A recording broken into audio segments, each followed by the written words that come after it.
ओम नमो भगवते वासुदेवाय। ओम ज्ञानतिमिरन्धस्य ज्ञानाञ्जनशलाकया चक्षुरुन्मिलितं येन तस्मै श्रीगुरवे नमः। श्रीचैतन्यमनोभीष्टं स्थापितं येन भूतले स्वयं रूपा गदामग्यं ददाति स्वपदान्तिकं।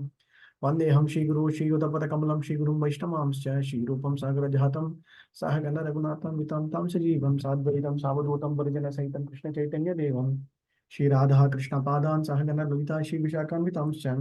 हे कृष्णा करुणा सिंधु दीन बंधो जगतपते गोपेशा गोपिका कांता राधा कांता नमोस्तुते तप्त कांचन गौरांगी राधे वृंदावनेश्वरी वृषभानुसुते देवी प्रणमामि हरिप्रिये वाञ्छाकल्पतरुभ्यश्च कृपा सिन्धुभ्येव च पतितानां पावनेभ्यो वैष्णवेभ्यो नमो नमः। जय श्री कृष्ण चैतन्य प्रभु नित्यानंद श्री अद्वैत गदाधर शिवासादि गौरभक्त वृंदा हरे कृष्णा कृष्ण कृष्णा हरे हरे हरे राम राम राम हरे हरे हरे कृष्णा। श्रीमद् भगवद गीதை மூன்றாவது யூனிட், தேர்ட் யூனிட் ஆஃப் பக்தி சாஸ்திரி, சாப்டர் நம்பர் 13, 13வது அத்தியாயம் பார்த்துட்டு இருக்கோம். ஸோ நேத்திக்கு 13வது அத்தியாயத்துல முதல் 20 ஸ்லோகங்கள் பார்த்தோம் இல்லையா?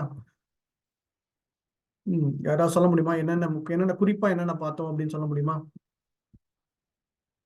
என்னென்ன ஹரே பார்த்தோம்? கிருஷ்ணா பிரபுஜி. ஃபர்ஸ்ட் எதை நாம் எதிர்கொள்ள வேண்டும் லைஃப்ல அப்படின்னு பிரகிருதி, புருஷா, க்ஷேத்ர, க்ஷேத்ரஜ்ஞ, ஞானம், ஞேயம் அது பார்த்தோம். ஓகே. அப்புறம் எல்லா உடல்களையும் நான் அறிபவனாக உள்ளேன் அப்படின்னு அவர் சொல்றாரு. ஓகே, அது பார்த்தோம். அப்புறம் களம் என்றிருந்தால் அதற்கான செயல்களும் அங்கு நடைபெறும் அப்படின்றத பார்த்தோம். அடுத்ததுல களம்ங்கிறது என்னது? உடல், நமது உடல். உடலையும் அதனுடைய செயலையும் அறிவதே ஞானம் சொன்னீங்க. Very good. ஓகே. வேற யாராவது? செயல்களின் களம், செயல்களை அறிபவனை பற்றிய அறிவு அதை பத்தி தெரிஞ்சுக்கணும். க்ஷேத்ரஜ்ஞன் அப்படின்னா என்ன அர்த்தம்? க்ஷேத்ரஜ்ஞன் அப்படின்னா செயல்களை பற்றி அறிபவன். ஆமா. சோ அந்த அந்த களத்தினுடைய செயல்கள் ரெண்டுத்தையும் அறிந்தவன் க்ஷேத்ரஜ்ஞன் அப்படின்னு அர்த்தம். ஸோ க்ஷேத்ரஜ்ஞன்னா அந்த ஜீவாத்மா கூடவே பரமாத்மா. ஸோ க்ஷேத்ரஜ்ஞங்கிறது ரெண்டு விதமான க்ஷேத்ரஜ்ஞன். ஒன்று அந்த ஜீவாத்மா அந்தந்த களத்துல அந்தந்த செய்கைகள் அதை பற்றி தெரிந்து கொள்வது க்ஷேத்ரஜ்ஞன் தெரிஞ்சிருக்கும். அது தவிர பரமாத்மாவா இருக்கிற க்ஷேத்ரஜ்ஞனுக்கு எல்லா களத்திலும் எல்லா செயல்களும் தெரிஞ்சுட்டு இருக்கும் அப்படிங்கறதான் வித்தியாசம். ஓகே. ஸோ அந்த களம் எவ்வளவு, எதனால், எப்படி உருவாக்கப்பட்டது, என்ன காலத்தினுடைய முக்கியமான அம்சங்கள் என்ன? அவரவர் குணநலனுக்கு ஏற்ப அவர்களுக்கு தேவையான களம் வழங்கப்படுகிறது. அந்த செயல் பிரம்மபுச்சம்னு பேரு. அது அன்னமயம், பிராணமயம், ஞானமயம், விஞ்ஞானமயம், ஆனந்தமயம் 5. அதுக்கப்புறம் அந்த 24 கூறுகள். 24 கூறுகள். ஓகே. அந்த 24 கூறுகள் என்னது? அது பஞ்சபூதம், அப்புறம் அகங்காரம், மனம், அந்த இது, அப்புறம் ஞானேந்திரியம், கர்மேந்திரியம். Very good. ஓகே. அப்புறம் கடைசியா பார்த்தது அந்த பரமாத்மாவுடைய குணநலங்கள், இல்லைன்னா பரமாத்மாவுடைய ப்ராப்பர்ட்டிஸ், இல்லைன்னா ஃபீச்சர்ஸ் இல்லையா? அதுதான் நம்ம கடைசியா பார்த்தது. ஸோ பரமாத்மாவோட மெயினா என்னென்ன சொல்லப்பட்டது? பரமாத்மாங்கிறவர் உள்ளும் புறமும் எல்லா உயிர்வாளிகளின் உடல்களை எப்படி நல்லா தெரிஞ்சிருப்பாரு எல்லாரும். ஓகே. ஓகே. அறிபவன் அறியப்படுற பொருள், அத பத்தி பார்த்தோம் பிரபு. அப்புறமா ஓகே. பரமாத்மா உள்ளும் புறமும் இருப்பார், சூட்சுமமாகவும் தொலைவிலும் இருப்பார், மிக அருகிலும் இருப்பார் அப்படின்றது. கரெக்ட். சோ எங்கும் இருக்கின்றார், உள்ளும் இருப்பார், புறமும் இருப்பார், அருகிலும் இருப்பார், ரொம்ப தொலைவிலும் இருப்பார், எல்லாவற்றுக்குமான காரணமாகவும் இருப்பார் அப்படிங்கிறதும் பார்க்கப்போம் இல்லையா? அதுதான் கடைசியா நம்ம பார்த்தது. ஸோ ஞானம், அந்த ஞானத்தை அறிந்து கொள்ளுகின்ற அந்த ஞேயம், பிரகிருதி. கடைசியா இப்ப நம்ம லாஸ்ட் 2 செக்ஷன் பார்க்க போறது பிரகிருதி, இந்த இயற்கை, அப்புறம் அந்த புருஷர் அப்படிங்கிறது, இயற்கை புருஷர், அப்புறம் ஞானம். எதுக்கு அந்த ஞான சக்ஷுஷா, ஞானம் எதுக்கு நம்ம வளர்த்துக்கிறோம் அப்படிங்கிறது. ஸோ நம்ம போன யூனிட் 2ஓட சாரம் என்னது? நீ பக்தியை வளர்த்துக்கணும். பக்தியை வளர்த்துட்டு இருக்கும்போது கூட ஞானம் இருந்தாதான் அந்த பக்தியை சரிவர நம்மளால செய்ய முடியும். ஸோ அதனால்தான் இந்த 13வது அத்தியாயத்திலேருந்து கிட்டத்தட்ட 17வது அத்தியாயம் வரைக்கும் என்னது, கிட்டத்தட்ட ஞான யோகம் தான். அந்த ஞான யோகத்துல முதல்ல பரமாத்மா பற்றியும் பரமாத்மாவுடைய அம்சங்களை பார்க்க போறோம். அடுத்தது முக்குணங்கள், அந்த முக்குணங்கள தாத்பரியங்கள், பிரகிருதி. ஸோ பிரகிருத்தியில் இருக்கிற அந்த முக்குணங்கள், அப்புறம் இந்த தெய்வ அசுர சம்பத் விபாக யோகம், அதாவது அசுர அந்த குணநலங்களை பார்க்க போறோம். புருஷோத்தமரான பகவானை பத்தி பார்க்க போறோம். ஸோ கிட்டத்தட்ட இந்த 18வது அத்தியாயம் வரும்போது கர்மாவும் சரி ஞானமும் சரி ரெண்டுமே சேர்ந்து பக்தியில வரும்போது தான் அது வந்து முழுமை அடையும் அப்படிங்கிற அந்த அந்த தத்துவத்தை நம்ம பார்க்கணும். ஓகே, ஸோ கர்மாவை செஞ்சாலும் அது பக்தியில போய் முடிஞ்சாதான் அதோட முழுமையான பலன். ஞானத்தை வளர்த்து கொண்டாலும் அது பக்தியில முழுமையா போய் அடைஞ்சாதான் அதனுடைய முழுமை தரும். ஸோ எனக்கும் தெரியும் அப்படிங்கிறதுனால எந்த பிரயோஜனமும் இல்லை அப்படிங்கிறதா சொல்லப்பட்டது. மகாதேவன் பிரபு, ஏதாவது டவுட் இருக்கா? ஆமா பிரபு, சின்ன ஒரு குவாலிபிகேஷன் பிரபு. இப்ப நம்ம கர்ம யோகம் சொல்றோம்ல பிரபு, கர்ம யோகத்துல பக்தி வந்து கொஞ்சம் கம்மியா இருக்கும், ஆனா பக்தி யோகத்திலோட செயல்பாடு அதிகமா இருக்கும், அப்படி புரிஞ்சுக்கலாமா பிரபு? பண்ணலாம், அப்படி புரிஞ்சுக்கலாம். கர்ம யோகம் பண்ணும்போது நான் வந்து என்னுடைய புல இன்பத்திற்காக பண்றது, அதுக்கப்புறமா கொஞ்சம் கொஞ்சமா அது பண்ணி நாம அதோடைய பலன்களை எல்லாம் தியாகம் செய்வது, அது கர்ம மிஸ்ர பக்தி. கர்ம மிஸ்ர பக்தியிலேருந்து கொஞ்சம் கொஞ்சமா கொஞ்சம் கொஞ்சமா வந்து ஞான மிஸ்ர பக்திக்கு வரும். ஸோ கர்மாவை மாற்றி அமைத்துக் கொண்டு, அதனால தான் 5th சாப்டர்ல பாத்தீங்கன்னா கர்மாவை எப்படி நான் கிருஷ்ணனுடைய வழியில் மாற்றி அமைத்துக் கொள்வது அப்படிங்கும்போது கண்டிப்பா அது வந்து அப்படியே கொஞ்சமா பக்தியில வந்து சேரும். இப்ப நம்ம ஏதோ தெரிஞ்சோ தெரியாமலோ ஏதோ கொஞ்சம் கொஞ்சம் தான தர்மங்கள் பண்றோம், ஏதோ யஜ்யங்கள் பண்றோம், ஏதோ தபஸ் பண்றோம், ஏதோ வெள்ளிக்கிழமைனா கோயில் போறோம், இந்த மாதிரி ஏதாவது வந்து கர்மாவா செய்கின்ற சில விஷயங்கள் கூட கொஞ்ச காலகட்டத்துல அது பக்தியாக மாறும் அப்படின்னு சொல்லப்படும். அதனாலதான் எல்லோருமே வந்து நம்ம எல்லாரையுமே பார்க்கும்போது அவங்க ஏதோ தெரிஞ்சோ தெரியாமலோ ஏதோ ஒரு சின்னதா இது செஞ்சா கூட அது வந்து என்னைக்காவது ஒரு நாள் அது பக்தியில போய் அவங்க. ஓகே பிரபு, தேங்க்ஸ் பிரபு. ஹரே கிருஷ்ணா பிரபு. ஹரே கிருஷ்ணா பிரபு. சொல்லுங்க. ஹரே கிருஷ்ணா பிரபு. விஞ்ஞானமயம்னா டெஃபினிஷன் என்ன பிரபு? விஞ்ஞானமயம்னா வந்து அறிவியல். விஞ்ஞானம்னா அறிவியல் பூர்வமாக, அறிவியல்னா ஏதாவது ஒரு விஷயத்த வந்து இந்த பஞ்சபூதங்கள் வழியாக, அதாவது நம்மளுடைய இந்த புலன்கள் வழியாக அதை பார்த்து புரிஞ்சுண்டு அதுக்குன்னு ஒரு ஆராய்ச்சி இல்லைன்னா அதுக்குன்னு ஒரு எக்ஸ்பெரிமெண்ட் பண்ணி அதுலேருந்து வர்ற அவுட்புட், அதான் ஞான விஞ்ஞானமயம். அப்படின்னா ஏதாவது ஒரு எக்ஸ்பெரிமெண்ட் பண்ணும், ஒரு அப்சர்வேஷன் ஏதாவது ஒன்று செய்து அதன் மூலமா அதோடைய எண்ட் ரிசல்ட், அதுலேருந்து வர்ற அந்த முடிவு இல்லைன்னா அதோடைய பலன், அதை நம்மளால பார்த்து புரிஞ்சுக்க முடியுது அப்படின்னா அது விஞ்ஞானமயம்.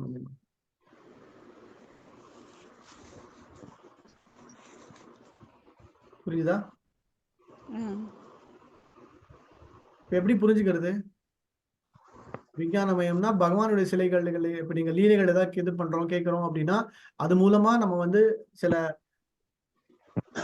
வேத இலக்கியங்கள், பாகவதம் அந்த மாதிரி ஏதாவது ஒண்ணு கேட்டு தெரிஞ்சுட்டு அது மூலமா நமக்கு சில தத்துவார்த்த உண்மைகள்லாம் நமக்கு தெரிய வரும்போது அதுல இருந்து கிடைக்கிற பலன் வந்து விஞ்ஞானமயமா இருக்கும் அப்படின்னு சொல்லப்படுது. ஸோ அது வந்து உணர்வு பூர்வமா அந்தந்த ஜீவாத்மா, அந்தந்த பக்தர்கள் தனித்துவமா அதை அனுபவிச்சாதான் அது விஞ்ஞானமயமா அவங்களுக்கு வந்து புரியும். ஸோ ஞானம்ங்கிறது எல்லோருக்கும் பொதுவான விஷயம். ஆனா விஞ்ஞானமயமாங்கிறது அதை அப்ளை பண்ணி ஞானத்தை when you apply theory into practicals it is called an experiment.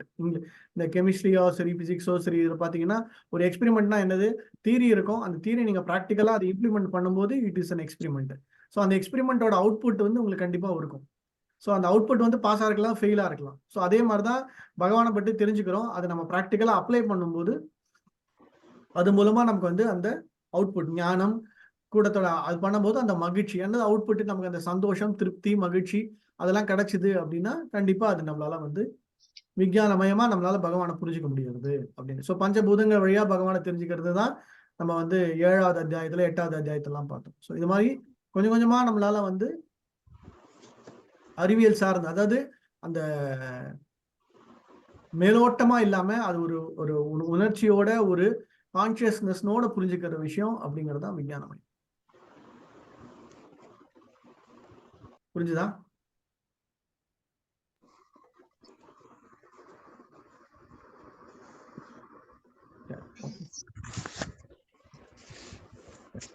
இன்னைக்கு நம்ம தொடர்ந்து அடுத்த செக்ஷனுக்கு போக போறோம். ஸோ இதான் நம்ம பார்த்தது 24 மூல விஷயங்கள், பஞ்சபூதங்கள், கர்மேந்திரியங்கள், ஞானேந்திரியங்கள், மனம், புத்தி, பொய், அகங்காரம், அப்புறம் வந்து அந்த பிரதானங்கள் இது பார்த்தோம். இதுக்கப்புறம் பிராணமயம் இந்த செக்ஷனும் பார்த்தோம் இல்லையா, பிரதிஷ்டா அப்படிங்கிற இந்த அன்னமயம், பிராணமயம், ஞானமயம், விஞ்ஞானமயம், ஆனந்தமயம். ஸோ பிரம்மன் ரியலைசேஷன். இப்போ இது எப்படி புரிஞ்சுக்கிறது? நம்ம அந்த சூரியனோட எக்ஸாம்பிள் பார்த்தோம் இல்லையா, சூரியனோட ஒளி, சூரியனுடைய அந்த வெப்பம், அது மூலமா ஓரளவுக்கு பிரம்மனுடைய ரியலைசேஷன். கொஞ்சம் கொஞ்சமா வந்து அந்த அந்த ஒளிக்கதிர்களை நம்ம தெரிஞ்சுட்டு அது மூலமா வந்து அடுத்த நிலைக்கு கதிர்களை தெரிஞ்சுக்கிறதுங்கிறது பரமாத்மா. அதுக்கப்புறம் உண்மையிலேயே அந்த பகவானை தெரிஞ்சுக்கிறது அப்படிங்கிறது பகவான் ரியலைசேஷன். ஸோ முதல்ல நம்ம இது பண்ணும்போது ஓரளவுக்கு நம்மளால வந்து யூகிக்க முடியுது, நம்மளால தெரிஞ்சுக்க முடியுது அப்படிங்கிறது ஞானம். அதாவது இது நம்ம தொட்டு பார்க்குறோம், மனசால இது பண்றோம், பட் அதை ப்ராக்டிக்கலா நம்மளால ரியலைஸ் பண்றது ஓரளவுக்கு எங்க பண்றோம்னா விஞ்ஞானம். அதுக்கப்புறம் அதுல இருந்து வர அவுட்புட் நமக்கு நல்லா தெரியும் போது கண்டிப்பா அது ஆனந்தமயமாகும். ஸோ முதல்ல இப்போ இந்த பிரபுபாதே சொல்லுவாரு, முதல்ல சாப்பிட்டா போதும் அப்படின்னு. ஸோ பிரசாதம் கொடுக்கறது மூலமாவே கொஞ்சம் பேர் வந்து திருப்தி அடைவாங்க. அது வந்து அந்த அந்த மனமாற்றம் வந்து ஓரளவுக்கு வந்து ஆனந்தமயம், அன்னமயம்ல இருக்கும். அன்னமயம் சாப்பாடு, சாப்பிடுற சாப்பாடு இல்ல அந்த பிரசாதத்துல. அதுக்கப்புறம் பகவானுடைய அந்த சக்தியினுடைய வெளிப்பாடா இந்த பிராணமயம். பிராணமயங்கிறது எப்படி நம்ம பகவத்கீதை 6வது அத்தியாயம் பார்த்தோம் இல்லையா, பலவிதமான பிராணாயாம. ஓகே, அறிகுறிகள். ஆமா, அது மூலமா தெரிஞ்சுக்கிறது. அப்புறமா ஞானமயம். அதுக்கப்புறமா சோ யோக வழிமுறைகள் மூலம்னா அந்த பிராணமய வழியா. அப்புறம் ஞான வழிய மூலமானா உட்கார்ந்துட்டு இதிகாசங்கள், புராணங்கள், உபநிஷத்துகள் எல்லாம் படிச்சு தியரிட்டிக்கலா அப்டிராக்டா புரிஞ்சுக்கிறது. அது விஞ்ஞானமயமா அப்படிங்கிறது தான் ப்ராக்டிக்கலா நம்ம அதை அப்ளை பண்ணி பார்க்கறது. ஸோ அப்ளை பண்ணும்போது தான் அதோட அவுட்புட், அதோட ரியலைசேஷன். இப்போ வந்து இதை யஜ்யம் பண்றோம், இதோட இருந்து அவுட்புட் வருது அப்படின்னா அது விஞ்ஞானமா நம்மளால அதை பண்ணும்போது உங்களுக்கு இன்னும் கொஞ்சம் நெக்ஸ்ட் லெவலுக்கு அதோட ரியலைசேஷன், அடுத்த லெவலுக்கான அந்த புரிந்து உணர்வு வரும். ஃபைனலா அது நல்லா அப்ளை பண்ணி நல்லா வரும்போது அதோட அவுட்புட் எப்படி இருக்கும், ஆனந்தமயமா இருக்கும். புரியுதா?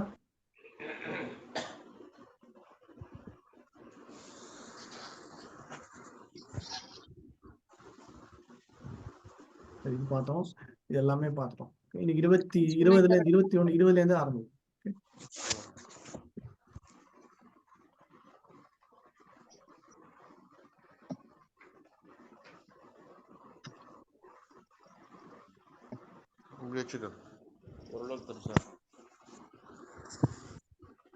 இந்த கடைசி அந்த கடைசி தெரியாதுடா. பிரகிருதிம் புருஷம் செய்வ வித்யானி உபாவி. இந்த பிரகிருதி இந்த ஜட இயற்கையில இருந்து ஆரம்பிக்கும். 20வது ஸ்லோகத்தில் 19ஓட ஒரு செக்ஷன் முடிஞ்சிடும். ஓகே, இவ்வாறாக செயல்களின் களம், கஷேத்திரம், ஞானம், ஞேயம் ஆகியவற்றை சுருக்கமாக நிர்ணயிக்கப்பட்டது. இப்போ இதுக்கு அப்புறமா 20வது ஸ்லோகத்துல இருந்து இந்த புருஷம் அப்படிங்கிறது யாரு, பிரகிருதி அப்படிங்கிறது என்ன அப்படிங்கறத தெரிஞ்சுக்கணும். ஓகே, ஸோ அந்த 20 இன்னைக்கு வந்து ரிவர்ஸ் ஆர்டர்ல இருந்து படிக்கலாம். ரிவர்ஸ் ஆர்டர்ல யார் லாஸ்ட்ல இருந்து படிக்கலாம்? யோகேஸ்வரி மாதாஜி. हरे कृष्ण प्रभु धन्यवाद। प्रकृतिं पुरुषं चैव विद्यानादि उभात्मभिः विकारं च गुणां चैव विद्धि प्रकृति संभवाम्। ஜட இயற்கையும் உயிர்வாழிகளும் ஆரம்பமற்றவை என்பதை புரிந்து கொள்ள வேண்டும். அவர்களது மாற்றங்களும் ஜடத்தின் குணங்களும் ஜட இயற்கையின் உற்பத்தி பொருட்களே.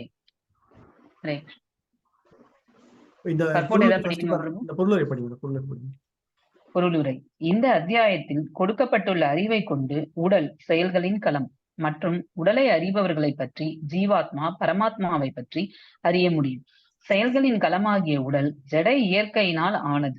உடலை பெற்று அந்த உடலின் செயல்களை அனுபவித்துக் கொண்டுள்ள தனிப்பட்ட ஆத்மா புருஷ அல்லது ஜீவாத்மா எனப்படுகிறான். அறிபவர்களில் அவன் ஒருவன், மற்றொருவர் பரமாத்மா. ஜீவாத்மாவும் பரமாத்மாவும் பரமபுருஷ பகவானின் வெவ்வேறு தோற்றங்கள் என்பதை புரிந்து கொள்ள வேண்டும். ஜீவாத்மா என்பது அவரது சக்தி என்னும் பிரிவிலும், பரமாத்மா அவரது சுய விரிவு என்னும் பிரிவிலும் உள்ளனர்.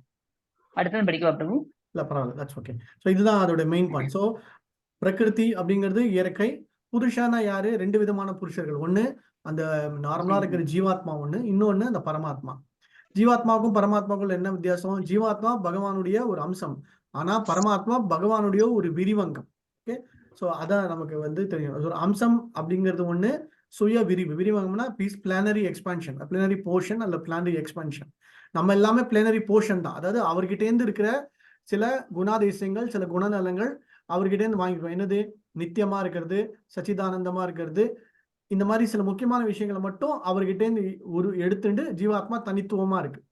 ஓகே, ஆனா பரமாத்மாங்கிறது என்னது, அவருடைய விரிவாங்கமே தான், அவருடைய பிளேனரி எக்ஸ்பான்ஷன். அப்படியே அந்த எக்ஸ்பான்ஷன் அப்படின்னா அந்த அந்த பரமாத்மா வந்து பகவானுக்கு இருக்க எல்லா ஃபீச்சர்ஸ், எல்லா குணநலன்களும் அந்த பரமாத்மாவுக்கு உண்டு. ஓகே, அதுதான் வந்து வித்தியாசம். ஸோ பரமாத்மாவுக்கும் ஜீவாத்மாவுக்கும் உள்ள வித்தியாசம் தெரிஞ்சுக்கணும். அந்த பரமாத்மா ஜீவாத்மா தான் வந்து என்ன சொல்லப்பட்டுள்ளது, புருஷா அப்படிங்கிறது. ஸோ அந்த புருஷனா என்ன அர்த்தம், ஜென்ரலா புருஷா அப்படின்னா அந்த ஜீவாத்மா அந்த உடல்ல இருக்கிற நிலைக்கு வரைக்கும் அவர் தான் புருஷன். அதாவது அந்த அந்த ஈஸ்வரன் நம்ம சொல்றோம் இல்லையா, ஆமா அவ்வளவுதான், உயிர் வாழி அப்படிங்கறது சொல்லலாம். ஸோ அதனால அது பேரை வந்து புருஷா அப்படின்னு சொல்லப்பட்டது. ஸோ ரெண்டுமே நித்தியமானது. இதை படிச்சீங்கன்னா தெரியும், ரெண்டுமே நித்தியமானது, ஜட தோற்றத்துக்கு அப்பாற்பட்டது, அவருடைய சக்தியிலேருந்து உண்டாக்கப்பட்டது. ஸோ கிட்டத்தட்ட எல்லாரும் ஒரே மாதிரி இருக்கும். ஆனா அந்த வித்தியாசம் என்னது, அந்த ஒரே வித்தியாசம் அந்த பரமாத்மாங்கிறது பகவானுடைய விரிவங்கம், எக்ஸ்பான்ஷன். ஸோ அதனால அவருடைய எக்ஸ்பான்ஷன் வந்து இந்த விளக்கு, நம்ம பிரபுபாத எக்ஸாம்பிள் சொல்லுவார், இந்த மெழுகுவத்தி எப்படி ஒரு மெழுகுவத்திலேருந்து நீங்க பல்லாயிரக்கணக்கான மெழுகுவத்தில ஏற்ற முடியும் போது அதனுடைய சக்தி, அதனுடைய இது எல்லாமே அப்படியே தான் இருக்கும் அப்படின்னு சொல்லப்பட்டுள்ளது இல்லையா. ஸோ அதுதான் வந்து அந்த வித்தியாசம், அதுதான் வந்து நம்ம தெரிஞ்சுக்கணும். ஓகே, ஸோ உண்மையில் உயிர் வாழி பரமபுருஷனின் ஆன்மீக அம்சமாகும். ஆனால் அவருக்கு எதிரான தன்மையின் காரணத்தினால் அவன் ஜட இயற்கையில் கட்டுண்டிருக்கின்றான். ஸோ இதுதான் மெயினான பாயிண்ட். ஸோ ஜீவாத்மாக்கும் பரமாத்மாக்கும் வித்தியாசம் என்னன்னா, நம்ம வந்து அவருடைய எதிரான தன்மை என்ன, எதிரான தன்மை, நான் தான் வந்து ஆளுமை, நான் தான் வந்து இதுக்கான இது காரணம், எல்லாம் என்னால் நடக்கின்றது, நான் அனுபவிக்கணும் அப்படிங்கிறது தான் அந்த எதிரான தன்மை. அந்த எதிரான தன்மையினால அவன் இந்த ஜட இயற்கையில கட்டுன்னு இருக்கான். So he's binded or conditioned ஜீவாத்மா அப்படின்னு சொல்லும் போது அதுதான் அர்த்தம்.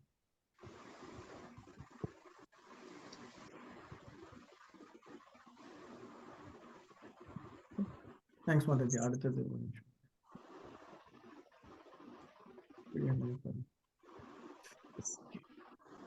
தனாதிரி மாதாஜி படிங்க. ஸ்லோகம் 21. காரிய காரண கர்த்ருத்வே ஏது பிரகிருதிர் உச்சதே புருஷக சுக துக்கானாம் போக்தத்வே ஏதோர் உச்சதே. பிரபுபாதர் வழங்கிய மொழிபெயர்ப்பு. எல்லா செயல்களுக்கும் விளைவுகளுக்கும் இயற்கையே காரணமாக கூறப்படுகிறது. இருப்பினும் இவ்வுலகின் பல்வேறு இன்பத் துன்பங்களுக்கு உயிர் வாழியே காரணமாக கூறப்படுகின்றது. ஓகே, ஸோ இது பிரபுபாத இந்த லைனை வச்சு நிறைய பேர் சொல்லுவாங்க, எல்லாம் இயற்கையில இருந்து வந்தது. ஸோ பகவான் பரமபுருஷங்கிற ஒருத்தர் கிடையவே கிடையாது, எல்லாம் இயற்கையா அதுவா அப்படியே பிக் பேங் மாதிரி அப்படியே வந்துச்சு அப்படின்னு. ஆனா இதோட ஆக்சுவலா இது என்ன காரணம் அப்படின்னா, இந்த பிரகிருதி இல்லைன்னா இந்த ஜட இயற்கை அப்படிங்கிறத சொல்லும் போது கிளீனா பிரபுபாத் சொல்றது என்னன்னா, அதுவே வந்து பகவானுடைய சக்தியினுடைய வெளிப்பாடு தான் அப்படிங்கிறத புரிஞ்சுக்காத வரைக்கும் எல்லாரும் நினைச்சுப்பாங்க எல்லாம் இயற்கையா நடக்கிறது அப்படின்னு. ஸோ அப்படின்னா என்ன அர்த்தம்னா, இப்போ நம்ம பிரபுபாத் புக் எழுதிருப்பார், லாஸ் ஆஃப் நேச்சர் அப்படின்னு புக். அந்த லாஸ் ஆஃப் நேச்சர்ல என்ன அர்த்தம், இயற்கையின் சட்டங்கள் அப்படின்னு. ஸோ இயற்கையின் சட்டங்கள்னா இயற்கையா இருக்கிற விஷயங்கள், இயற்கைக்கு சம்பந்தப்பட்ட விஷயங்கள், பிரகிருதிக்கு சம்பந்தப்பட்ட விஷயங்கள் அது பாடுக நடந்துட்டே தான் இருக்கும். ஒரு விஷயங்கள் காலகட்டத்தில் பார்த்தீங்கன்னா உருவாக்கம், அது கொஞ்சம் காலகட்டத்தில் அது அழிந்து விடும், அதுக்கப்புறம் திருப்பி இன்னொன்று உருவாகும். இப்போ இந்த என்ன சொல்றது, வெதர் கண்டிஷன்ஸ், இந்த பரிணாம மாற்றங்கள் ஒன்று நடந்துட்டே இருக்கும். சில ஜீவராசிகள் வரும், சில ஜீவராசிகள் போகும், சில ஜீவராசிகள் அழிந்து விடும். ஸோ இந்த இயற்கை ரீதியா இருக்கிற விஷயங்கள் மாற்றி மாற்றி வந்துட்டே தான் இருக்கும் அப்படிங்கிறது தான் முக்கியமான விஷயம். ஓகே, ஸோ அதனால இந்த 84 லட்சம், இந்த 84 lakh species of different animals, இங்க இருக்கிற எல்லா விதமான ஜீவராசிகளும் வந்து மாற்றி மாற்றி அதுக்குள்ளதான் வந்து இருந்துட்டு இருக்கும் அப்படிங்கிற மெயினான பாயிண்ட் சொல்றாங்க. ஓகே, ஏன் இதுக்கு முக்கியத்துவம் தராங்க அப்படின்னா, நம்ம வந்து ஏன் வந்து இந்த ஜீவாத்மா தன்னுடைய நிலையை மறந்து தான் அனுபவிக்கணும் அப்படிங்கிற ஒரு காரணத்துக்காக இந்த என்டையர் பிரபஞ்சம் எல்லாத்தையும் இயற்கையை உருவாக்கி கொடுத்து, அந்த உருவாக்குறது மூலமா தான் அப்படிங்கிற அந்த ஒரு ஆணவத்தை வரவழைச்சு, அப்போவாவது வந்து என்னைக்காவது ஒரு நாள் அந்த ஜீவாத்மா வந்து மறுபடியும் பகவானை பட்டு நினைச்சு திரும்பி போகணும் அப்படிங்கிற ஒரு காரணம் தான். ஸோ இந்த இந்த பிரபஞ்சத்துடைய இதுவே காரணம் என்ன அப்படின்னு பார்த்தோம்னா, நம்மளுடைய ஃபால்ஸ் ஈகோ. மெயினான காரணம் என்னன்னா நம்மளுடைய ஃபால்ஸ் ஈகோ அப்படிங்கிறது தான் ஒரு முக்கியமான ஒரு பாயிண்ட். ஓகே,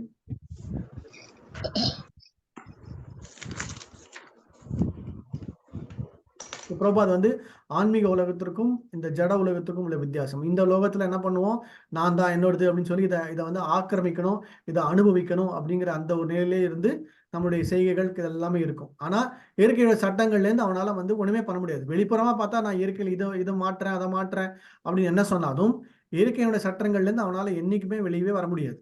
ஓகே, ஸோ எவ்வளவுதான் வந்து இந்த சயின்டிபிக் அட்வான்ஸ்மெண்ட், பெரிய பெரிய அறிவியல் விஞ்ஞான பூர்வமா எவ்வளவுதான் கொண்டு வந்தாலும் கடைசி வரைக்கும் அந்த இயற்கையோட சட்டங்களுக்கு உள்ளதான் இருக்கும் அப்படிங்கிறத புரிஞ்சுக்கணும். ஸோ ஒரு குறிப்பிட்ட உடலில் வைக்கப்பட்டவுடன் அவன் இயற்கை கட்டுப்பாட்டில் வருகின்றான். ஸோ அந்த ஜீவாத்மா வந்து அந்த உடல் சார்ந்த விஷயமா இல்லாத வரைக்கும் அவன் வந்து தனித்துவம் வாய்ந்து சச்சிதானந்தமா இருப்பான். ஆனா எப்போ அந்த ஜீவாத்மா அந்த கட்டுண்ட உடலுக்குள்ள வந்த உடனேயே அந்த இயற்கை சட்டங்கள் என்னது, அந்த எந்த உடல் வந்திருக்கோ அந்த உடல் வந்து அந்த 6 பரிணாம மாற்றங்கள் இல்லையா, 6 kinds ஆஃப் டிரான்ஸ்ஃபர்மேஷன்ஸ், ஆக்ஷன்ஸ் எல்லாம் முடிஞ்சு அதுக்குன்னு ஒரு டேட் நிர்ணயிக்கப்பட்டோம். அவ்வளவுதான். ஸோ அந்த காலமும் சரி, அந்த ஜீவாத்மா செய்கின்ற கர்மாவும் சரி, எல்லாமே வந்து அந்த இயற்கையோட சட்டங்களுக்குள்ள அமைக்கப்பட்டுள்ளது. இல்லைன்னா அதுக்குள்ள வந்து கண்டிஷன், அதுக்குள்ள பவுண்டட். அவ்வளவுதான். இதான் கிட்டத்தட்ட ஜெயில் மாதிரி. வெளிப்புறமா நம்ம வந்து பார்க்குற ஒரு விஷயங்கள் பார்த்தோம் அப்படின்னா இந்த என்டையர் பிரபஞ்சமே ஏன் ஜெயில் அப்படின்னு சொல்றோம்னா அதுக்குள்ளதான் நம்ம அடங்கியிருக்கோம். நம்மளால சில விஷயங்கள் நம்மளால செய்யவே முடியாது அப்படிங்கிற பாயிண்ட்டும் புரிஞ்சுக்கணும். ஓகே, ஸோ அப்புறம் எழுதுறாரு, அவன் நாயின் உடலை வைக்கப்பட்ட உடனே அவன் நாயில் போய் செல்ல வேண்டும். ஸோ என்னென்ன மாதிரி பன்றினா பன்றி, என்ன மாதிரி அவன் என்ன மாதிரி உடல் இருக்கோ அந்த உடலுக்கு தகுந்த மாதிரி தான் செய்யணும். அவ்வளவுதான். வேற ஒண்ணுமே பண்ண முடியாது. அதுல எந்த விதமான மாற்றமும் கிடையாது. ஓகே,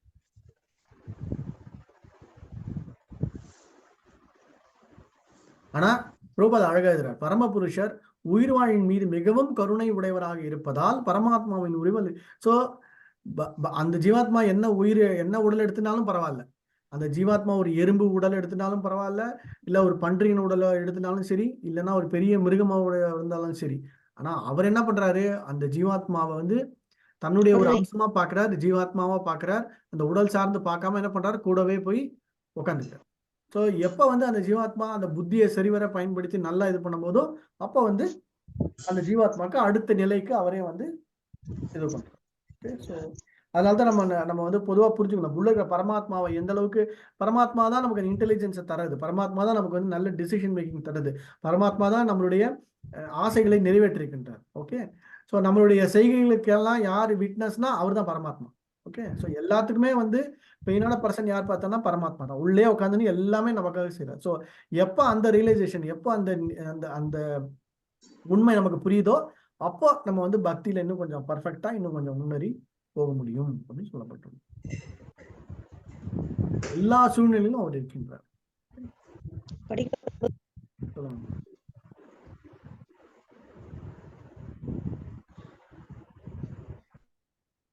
ஹரே கிருஷ்ணா. சொல்லுங்க மந்திரி. படிக்கவா பிரபு? யாரு? ரோகிணி மாதாஜி. ரோஹிணி படிங்க. புருஷ பிரகிருதி ஸ்தோஹி பொங்கதே பிரகிருதி ஜான் குணான் காரணம் குண சங்கஸ்ய சத் அசத் யோடி ஜென்மசு. இவ்வாறாக ஜட இயற்கையில் உள்ள உயிர்வாயி இயற்கையின் முக்குணங்களை அனுபவித்துக் கொண்டு வாயுவின் வகைகளை பின்பற்றுகிறார். இவை ஜட இயற்கையின் தொடரினால் ஏற்படுபவை. இவ்வாறு பல்வேறு இனங்களில் அவன் நன்மை தீமைகளை சந்திக்கின்றான். ஹரே கிருஷ்ணா பிரபு. சோ இங்கதான் முக்கியமான பாயிண்ட். என்ன பாயிண்ட்? எப்போ அந்த ஜீவாத்மா புருஷ பிரகிருதிஸ்தோஹோ குணசங்கஸ்ய, இந்த சான்ஸ்கிரிட் வார்த்தை யோசிப்பாங்க, காரணம் குணசங்கஸ்ய சத் அசத் யோனிஷு அப்படிங்கிற. காரணம் குணசங்கஸ்யனா எப்போ அந்த ஜீவாத்மா எந்த அந்த அந்த பௌதிக பந்தத்துக்குள்ள வந்த உடனேயே அந்த கண்டிஷன்டு லிவிங் அப்படின்னா என்ன அர்த்தம்? He is bounded by the material nature அப்படிங்கிறது. ஓகே, தெய்வீஷ குணமயி மமமாயா துரத்தயா, தெய்வீஷ குணமயி மமமாயா துரத்தையான அர்த்தம். எப்போ அந்த ஜீவாத்மா வந்து இந்த கண்டிஷன் வந்த உடனேயே இந்த முக்குணங்களுக்குள்ள மாட்டிடும். ஸோ அந்த அந்த உடலை பொறுத்து, அந்த குணநலங்களை பொறுத்து சில சமயங்களில் சத்துவ குணம் இருக்கும் ஜாஸ்தி, சில சமயம் ரஜோகுணம் ஜாஸ்தியா இருக்கும், சில சமயங்கள்ல தமோகுணம். ஸோ இந்த செக்ஷன் தான் வந்து 14 சாப்டருக்கும் 17 சாப்டருக்கும் ஒரு இன்ட்ரடக்ஷன் மாதிரி. ஏன் வந்து அவ்வளவு இம்பார்ட்டன்ஸா அவ்வளவு முக்கியத்துவம் கொடுத்து ஒரு ஃபுல் சாப்டரும் வந்து முக்குணங்களை பத்தி சொல்ல போறாரு. ஏன் சொல்லணும் அப்படின்னா, இந்த முக்குணங்களுக்குள்ளதான் வந்து ஜீவாத்மா வந்து மாட்டின்னு இருக்கு. ஏதாவது ஒரு வழியில குணங்களுடைய தாக்கத்தினாலதான் அந்த ஜீவாத்மா கர்மாக்களை செய்கின்றது. ஏதாவது ஒரு வழியில தான் குணங்களுடைய தாக்கத்தினாலதான் அந்த ஜீவாத்மா வந்து எண்ணம் அதோடைய செயல், எண்ணம் எல்லாமே வந்து அந்த குணங்கள் அடிப்படையில் தான் இல்லையா? இப்போ நம்மளே வந்து அதை நம்ம பார்க்க போறோம். அடுத்த சாப்டர்ல வந்து நம்ம நிறைய எக்ஸசைஸ் மாதிரி பண்ணுவோம். அப்போ பார்க்கும்போது நம்ம காலையில எழுந்திரிச்சு தூங்குறதுலேருந்து காலையில எழுந்திருக்கிற வரைக்கும் எப்படி நம்மளுடைய செய்கைகள்ல அந்த அந்த அந்த குணநலங்கள் நம்மளை பாதிக்கிறது அப்படிங்கிறத பார்க்க போறோம். ஸோ நம்ம நம்ம நினைச்சிட்டு இருப்போம் செய்கைகள் மட்டும் இல்லை, எல்லாமே நம்ம பார்க்குற கலர், நம்ம செய்கைகள், நம்ம நடக்கின்ற விஷயங்கள், நம்ம பேசுகின்ற பேச்சிலேருந்து ஒவ்வொரு விஷயத்துக்கும் அந்த முக்குணங்களுடைய தாக்கம் எப்படி இருக்கு. முக்குணங்கள் வந்து மாத்தி மாத்தி அதுவும் வரும். முக்குணங்களுடைய இது மாத்தி மாத்தி தான் இருக்கும் அப்படின்னு சொல்லப்பட்டுள்ளது. கிருஷ்ணன் வந்து அந்த சாப்டர் அத்தியாயத்துல என்ன சொல்லுவாரு, எப்ப இந்த முக்குணங்களுக்கு அப்பால் வருகின்றாயோ அப்பதான் அவனுக்கு வந்து அந்த அந்த உயர்ந்த கதி பரகதி கிடைக்கப்பெறும் அப்படிங்கிற பாயிண்ட் சொல்லுவார். இதுதான் இந்த சாப்டர்ல இதுதான் வந்து அந்த இன்ட்ரோடக்ஷன் பாயிண்ட். பிரபு ஒரு டவுட் பிரபு.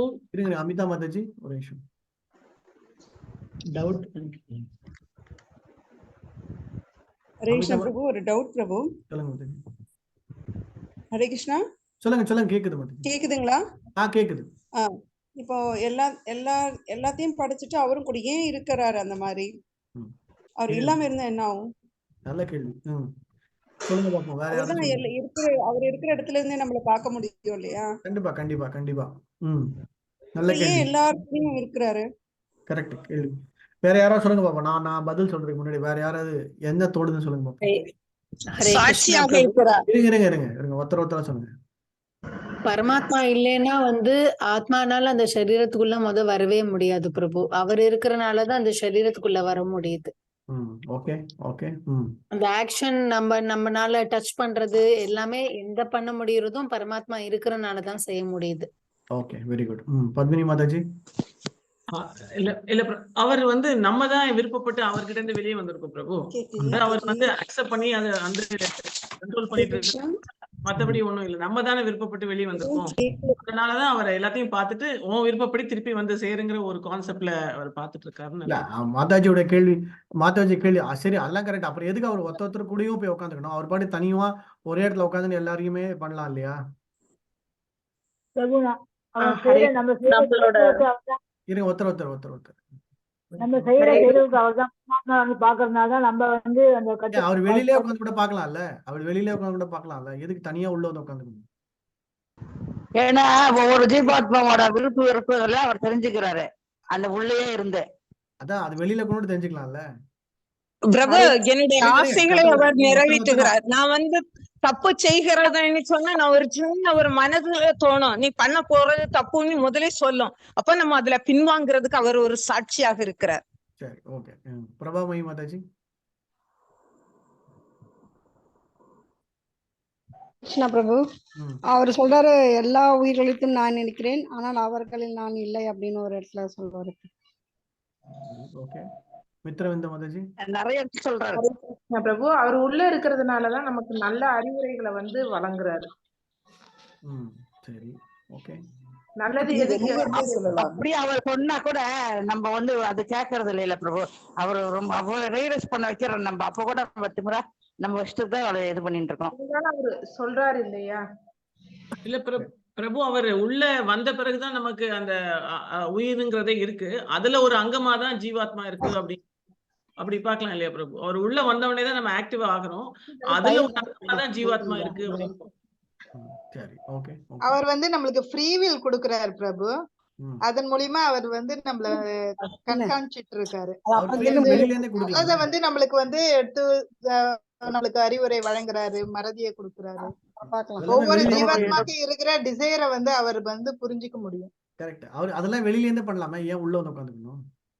பிரபு, எப்படி ஜீவாத்மா இல்லைன்னா உடல் கிடையாது, அதுமே பரமாத்மா இல்லைன்னா கூட உடல் இல்லை, அப்படி புரிஞ்சுக்கலாமா பிரபு? ஹரே கிருஷ்ணா பிரபு. பரமாத்மா இல்லைன்னா ஜீவாத்மா இல்ல பிரபு, அதனால இயங்கவே முடியாது. சரி, ஓகே.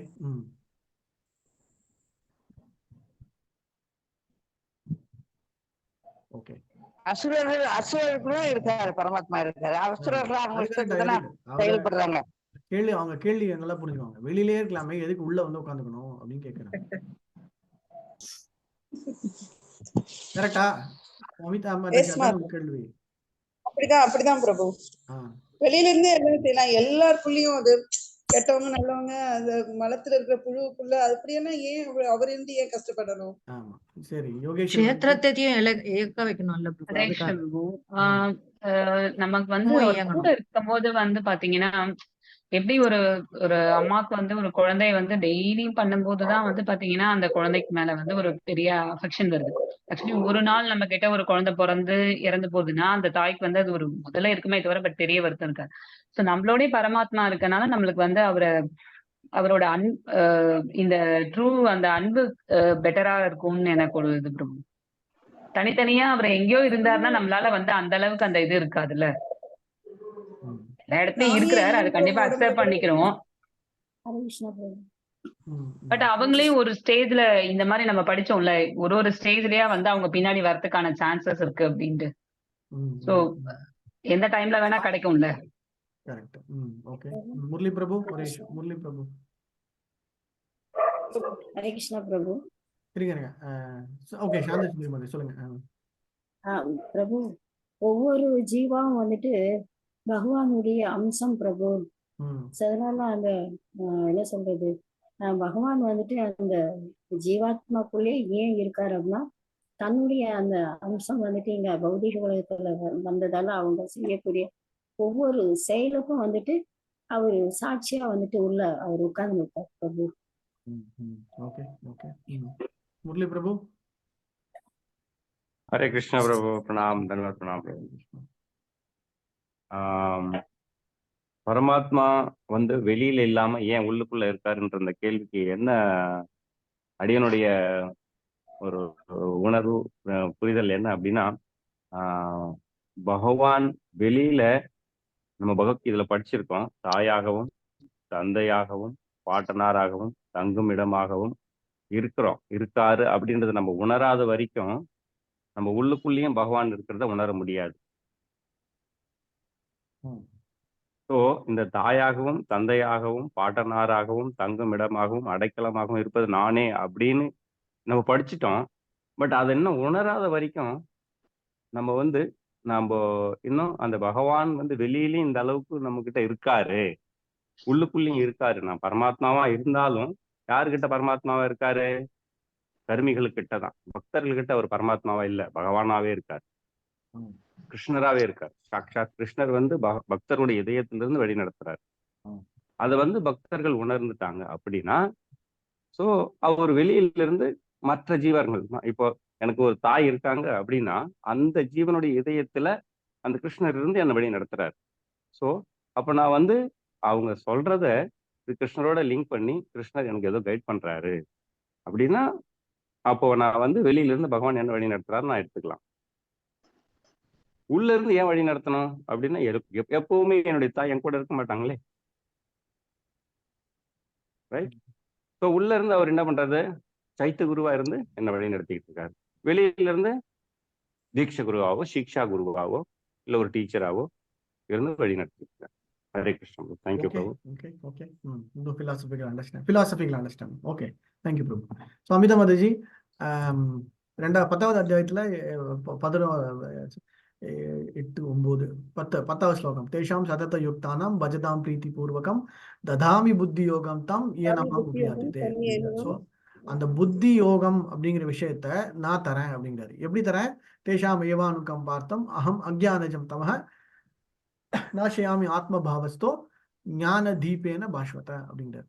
ஸோ அந்த ஞானம் என்னும் அந்த ஒளி இல்லைன்னா ஞானம் என்னும் அந்த ஒளியை வந்து உங்க ஹிருதயத்துக்குள்ளேருந்து நான் அந்தந்த ஜீவராசிக்குள்ளேருந்து அதுக்குள்ளேருந்து நான் தரேன் அப்படிங்கிறார். ஏன் அப்படின்னா, மாதாஜிஸ்லாம் பிரபுஜி யோகேஸ்வரி மாதாஜி சொன்ன மாதிரி சரி, முரளி பிரபு சொன்ன மாதிரி மற்றவங்க எல்லாம் என்ன சொன்னாங்கன்னா, உள்ள போய் உட்காந்துன்னு செய்கிற விஷயம், உள்ள போய் உட்காந்துட்டு அவரு ஞானத்தை தர்றது, உள்ள போய் உட்காந்துட்டு அவர் சாட்சியா இருக்கிறது, உள்ள போய் உட்காந்துட்டு இருக்கிறது. சாந்தி சுந்தரி மாதாஜி சொன்ன மாதிரி ஒரு பாயிண்ட் என்ன, அதுல அவங்க சொன்ன ஒரு பாயிண்ட் கரெக்ட். என்ன அப்படின்னா, யோகேஸ்வரி மாதாஜி சொன்ன மாதிரி முரளி பிரபு சொன்ன மாதிரி அந்த ஜீவாத்மா வந்து பகவானுடைய ஒரு அம்சம். ஓகே, ஸோ பகவானுடைய நம்மளுடைய நோக்கம் என்ன அப்படின்னா, நம்ம வெளியே வந்து சுயமா அனுபவிக்கணும், சந்தோஷப்படணும், நான் வந்து தனித்துவமா இருக்கணும். ஆனா பகவானுக்குன்னு ஒரு கோல் இருக்கு. அந்த பகவானுடைய கோல் என்னது? பகவானுடைய நோக்கம் என்னது? பகவானுடைய நோக்கம் என்ன? அவருடைய நோக்கம் வந்து போலாம்னு நினைக்கிறாரு, நம்மள தங்கிட்ட கூட்டிட்டு போலாம்னு நினைக்கிறாரு. நம்ம கிட்ட திருப்பி கூட்டிட்டு போறது. அவ்வளவுதான். சோ எப்படியாவது இந்த ஜீவாத்மா மறுபடியும் தன்னுடைய நிலையை தெரிஞ்சுண்டு, எப்படியாவது இந்த ஜீவாத்மா தன்னுடைய இதை தெரிஞ்சுண்டு எப்படியாவது வந்து வரணும் அப்படிங்கிறதுக்காக அவர் எல்லா இடத்துலயும் இருக்காரு. ஓகே, ஸோ ஏன் ஹிருதயத்துக்குள்ள இருக்காரு அப்படிங்கிறது என்னன்னா, அது ஒரு அடிஷ்னல். நீங்க வெளியவும் கிருஷ்ணரை பார்க்கலாம், இயற்கை ரேஞ்சில் நீங்க பார்க்குற எல்லா விஷயங்கள்லயும் பகவானை பார்க்கலாம், கூடவே ஹிருதயத்திலையும் உட்காந்துட்டு இருக்காரு, தவிர கோலோகமா இருக்காரு, தவிரமா வந்து அர்ச்ச விக்கிரமாகவும் இருக்காரு. ஸோ எல்லா இடத்துலையும் இருந்துட்டு அவருடைய நோக்கம் என்னன்னா, எப்பயாவது ஒரு வழியில ஏதாவது ஒரு இதுல வந்து நீ என்னை பத்தி தெரிஞ்சுட்டு வரணும் அப்படிங்கிறதா அவருடைய செயல்பாடு, அவருடைய நோக்கம், அவருடைய கோல். ஸோ அதனால நம்ம என்ன பண்ணிருக்கோம், நம்மளுடைய ஞானம் அறிவு வளர வளர வெளியில இருக்கிற கிருஷ்ணரும் ஒண்ணுதான், உள்ள இருக்கிற பகவானும் ஒண்ணுதான், கோயில் இருக்கிற கிருஷ்ணரும் ஒண்ணுதான் அப்படிங்கிற நிலைக்கு எப்பயாவது வருவோம் இல்லையா? ஸோ அதனால கிருஷ்ணன் வந்து நிறைய நிறைய வழிகள்ல நிறைய இப்ப பகவத்கீதையே எடுத்துட்டோம்னா பலவிதமான வழிகள்ல எப்படியாவது அந்த ஜீவாத்மா அவன் தப்பு செஞ்சிருந்தாலும் பரவாயில்ல, கெட்ட விஷயங்கள் செஞ்சிருந்தாலும் பரவாயில்ல, நான் அவனை ஏற்றுக்கிறேன், கடைசி நிமிஷத்துல என்னுடைய பேரை சொன்னா போதும் நான் ஏத்துக்கிறேன். இது மாதிரி நிறைய வழிமுறைகள், நிறைய ஆப்பர்ச்சுனிட்டிஸ், நிறைய வாய்ப்புகளை நமக்காக ஏற்படுத்தி தர அந்த மாதிரி ஒரு ஏற்பாடு தான் அவர் வந்து ஒவ்வொரு ஜீவராசிக்குள்ளேயும் போய் உக்காந்துக்கிறார். ஸோ உக்காந்துன்னு மட்டும் இல்லை, உக்காந்துன்னு நமக்கு ஞானத்தையும் தரார், நம்ம செய்கின்ற செயல்களுக்கு வந்து அவர் சாட்சியாகவும் இருக்கார், நம்மளுடைய ஆசைகளையும் பூர்த்தி செய்கிறார். எல்லாமே அவர் வந்து வெளியிலேருந்தும் பண்ணலாம், உள்ளே உக்காந்துனும் பண்ணலாம், என்ன வேணா பண்ணலாம். ஆனா அந்தந்த ஜீவராசிக்காக அவர் வந்து தனித்துவமா அந்தந்த ஜீவராசிக்கு மேல இருக்கிற அந்த பிரியம், அந்த அந்த பாசம் அந்தந்த ஜீவராசி கூட இருக்கணும் அப்படிங்கிற ஒரு அவருடைய இது. அதனாலதான் அவரே அது 10வது அத்தியாயத்துல சொல்றாரு, நான் தான் அந்தந்த ஜீவராசிக்குள்ள உட்காந்துட்டு ஞானத்தை தரேன், அந்த திறந்து எதுக்காக அப்படின்னா எங்கிட்ட திருப்பி வரணும் அப்படிங்கிறதுக்காக. ஸோ இதுக்கான பதில் என்ன, இது அவருடைய அனுகிரகம், அவருடைய ஃப்ரீவில், அவர் முடிவு பண்றது. ஓகே, ஸோ அதனாலதான் நம்ம வந்து அவராவே வந்து எக்ஸ்பேண்ட் இப்ப எப்படி வந்து காரணோதாட்சா விஷ்ணுலேருந்து கர்ப்போதாட்சா விஷ்ணுவை வந்து அதுக்கப்புறம் ஷீரோதாட்சா, எதுக்கு இவ்வளோ விஷ்ணு ரூபம் வந்து லக்ஷ்மி வைகுண்டம்லாம் இதுவாக்கி, இதெல்லாம் எதுக்கு அப்படின்னா இந்த ஜீவாத்மாக்காக மட்டும்தான். ஓகே, ஸோ அதை தவிர அவருக்கு லீலைகள் செய்யறது அதெல்லாம் வந்து அதெல்லாம் இருந்தாலும் பட் முக்கியமான காரணம் என்ன அப்படின்னா இதுதான். புரிஞ்சுதா? ஓகே, அவங்களுக்கு ஆடியோ கேட்கலன்னு சொன்னாங்க பிரபு. அப்படியா? சரி, ஓகே, நீங்க அப்புறமா. ஸ்லோவா கேக்குது பிரபு, கொஞ்சம் ஸ்லோவா கேக்குது. ஸ்லோவா கேக்குதா? கிளியரா கேக்கல. எல்லாருக்குமே ஸ்லோவா கேக்குதா என்ன? கேக்கல பிரபு. இல்ல எங்களுக்கு எல்லாம் ஓகே பிரபு. ஐ திங்க் எனக்கு ஓகே, மத்தவங்களுக்கு ஸ்லோவா தான் கேக்குது பிரபு, கிளியரா இல்ல. கேக்கல பிரபு. ஹரே கிருஷ்ணா பேசுறது கேக்குதுங்களா? கேக்குறது மாதாஜி. ஐ திங்க் கிளியரா இருக்கு, மாதாஜிதும் கிளியரா இருக்கு, உங்களோடதும் கிளியரா இருக்கு. அதுதான் சொல்றேன், ஐ திங்க் மாதாஜியோட பேண்ட்வித் தான் ப்ராப்ளம் நினைக்கிறேன். சரி, ஓகே, ப்ரொசீட் பண்ணுங்க. யோகேஸ்வரி மாதாஜி கூட நல்லா இருக்கு, கிளீனா இருக்கு, மத்தவங்க பேசுறதும் கேக்குது. மாதாஜி இது சிக்னல் வீக்கா இருக்கிறவங்களுக்கு அந்த மாதிரி டிஸ்டர்பன்ஸ் இருக்கு. சரி, ஓகே. அமிர்தேஸ்வரி மாதாஜி கேக்குது பிரபு, கொஞ்சம் ஸ்லோவா கேக்குது, சவுண்ட் கம்மியா கேக்குது. சரி, பரவாயில்ல, ஓகே, ப்ரொசீட் பண்ணலாம். அமிர்தேஸ்வரி கேள்வியா? ஹரே கிருஷ்ணா பிரபு, நான் தான். ஹரே கிருஷ்ணா பிரபு, ரசிகா பேசுறேன் பிரபு, நான் தான் பிரபு. ஒண்ணும் இல்ல பிரபு, இப்ப பகவான் வந்து ஜீவாத்மாக்கள் அவங்களுக்காக தான் இந்த மகாவிஷ்ணு எல்லாம் வந்தாங்க, வைகுண்டம் எல்லாம் உருவாக்கி இருக்காருன்னு சொன்னீங்க. அப்ப நம்ம முதல்ல கோலோகத்துல தானே பிரபு எல்லாருமே இருந்திருப்போம். ஆமா ஆமா, கோலோகத்துல இருந்திருப்போம். அப்புறம் சொல்லுங்க. இப்ப அதுக்கப்புறம் இத்தனை இது உருவாக்கி அப்ப அங்கேயும் இருக்கிற மாதிரி இப்ப ஆகிடுச்சு நமக்கு. ஜீவராசிக்கு தகுந்தாரோட ஆசைகளை நிறைவேற்றுறாரு. அதாவது வந்து அவர் பகவான் ஐஸ்வர்ய பாவத்தோட அவரை நான் வந்து வணங்கணும் அப்படின்னு ஆசைப்படும் போது வைகுண்டத்தை உருவாக்குறாரு. நான் வந்து ராமரா பாக்குறேன் அப்படின்னா அயோத்தியை உருவாக்குறாரு. நான் நரசிம்மரா இருக்கேன்னா அகோபிலத்தை உருவாக்குறாரு. அந்த மாதிரி நான் என்னுடைய பக்தியினுடைய வெளிப்பாடு தோற்றங்கள்லாம் மாற மாற அதுக்கு தகுந்தாற் போல மற்ற எல்லாத்தையும் அவர் மேனிஃபெஸ்ட் பண்ணி தர்றாரு. அதுக்கு என்ன பண்றாரு, கூட அவரையும் லீலைகள்லாம் செஞ்சு லீலைகள் மூலமாவது அட்லீஸ்ட் நீ வந்து சேரு அப்படிங்கறதுனால தான். அப்ப இப்ப அவங்க எல்லாருக்குமே வந்து ஒரு இதுவா கிருஷ்ணரை வழிபடுற மாதிரி ஆயிடுச்சுன்னா அப்ப இதெல்லாம் எப்படி பிரபு அவரு எடுத்துட்டு வர எப்படி பிரபு? ஆமா, ஃபைனலா அது எப்ப நடக்கும் தெரியாது. ஆனா என்னைக்காவது ஒரு நாள் எல்லா ஜீவராசியும் மேல போயிட்டாங்க அப்படின்னா கண்டிப்பா அந்த அந்த அந்த அண்டம் அந்த பர்டிகுலர் இது முடிஞ்சு போயிடும், அவ்வளவுதான். அதுக்கப்புறமா அடுத்தது எப்போ எப்போ வந்து அடுத்தது உருவாகும் போது அப்போ தெரியும், அவ்வளவுதான். ஸோ அது எப்போ ஓகே நடக்கும் ஓகே நமக்கே பிரபு. தெரியாது. Okay okay okay, thank you. Okay, 23வது ஸ்லோகம் ரொம்ப முக்கியமான ஸ்லோகம். நான் படிக்கிறேன் பிரபுஜி. மித்ரா படிங்க, மித்ரா நான் படிக்கிறேன் பிரபுஜி. ஸ்லோகம் 23. உபதிரஷ்டானுமந்தா ச பர்த்தா போக்தா மகேஸ்வர பரமாத்மேதி சாபியுக்தோ தேஹேஸ்மின் புருஷ பர. இருப்பினும் இவ்வுலகில் மற்றொருவரும் இருக்கிறார். அவர் தெய்வீக அனுபவிப்பாளர். அவரே இறைவன், பரம உண்மையாளர், மேற்பார்வையிட்டு அனுமதி வழங்குபவரும் பரமாத்மா என்று அறியப்படுபவரும் அவரே. ஹரே கிருஷ்ணா. ஜீவாத்மாவுடன் எப்போதும் வீற்றிருக்கும் பரமாத்மா பரமபுருஷரின் பிரதிநிதி. அவர் சாதாரண உயிர் வாழி அல்ல. ஒருமை தத்துவாதிகள் உடலை அனுபவிப்பு. ஸோ பரமாத்மாவுடைய முக்கியமான விஷயமே இந்த ஸ்லோகம் தான். இந்த ஸ்லோகத்தை நீங்க மனப்பாடம் பண்றது ரொம்ப முக்கியம். உபதிருஷ்டா அனுமந்த பர்த்தா போக்தா மகேஸ்வர பரமாத்மேதி சாபியுக்த தேஹேஸ்மின் புருஷஸ்ஸப. இது மனப்பாட ஸ்லோகத்துல இருக்கு பிரபு. இருக்கா? இருக்கு, முன்னாடி உள்ளதா இருக்கு, அனுமந்தாவும் இருக்கு. சரி, அப்ப ரொம்ப முக்கியமான ரெண்டுமே இருக்கு. புருஷ பிரகிருதி அதுவும் இருக்குது, இதுவும் இருக்குது. ஆமா. சோ உபதிருஷ்டானா மேற்பார்வையாளர். இப்ப மாதாஜி சொன்ன மாதிரி அவர் தான் எல்லாத்தையும் மேற்பார்வை பண்றாரு. நம்ம என்ன பண்றோம், என்ன அனுமந்தானா நம்ம அனுமந்தம் அப்படின்னா நமக்கு நம்ம செய்யறதுக்கெல்லாம் சாங்ஷனிங் அத்தாரிட்டி. ஓகே, பர்த்தா அப்படின்னா தெரியும். போக்தா அப்படின்னா உண்மையான போக்தாராம் ஏக தபசாம் சர்வலோக மகேஸ்வரம் படிச்சிருக்கோம் இருக்கு இல்லையா? அதேதான் போக்தா. மகேஸ்வரன் உங்களுக்கு நம்ம எல்லாரும் சின்ன சின்ன குட்டி குட்டி ஈஸ்வரங்கள். ஆனா மகேஸ்வரன் யாருன்னா அது பரமபுருஷன் தான். ஓகே, பரமாத்மா இது சாபி உக்த தேஹேஸ்மின் புருஷர் சப அப்படிங்கிற பாயிண்ட சொல்றாங்க. ஓகே, சாந்த சுந்தரி மாதாஜி டவுட்டா படிக்கணுமா?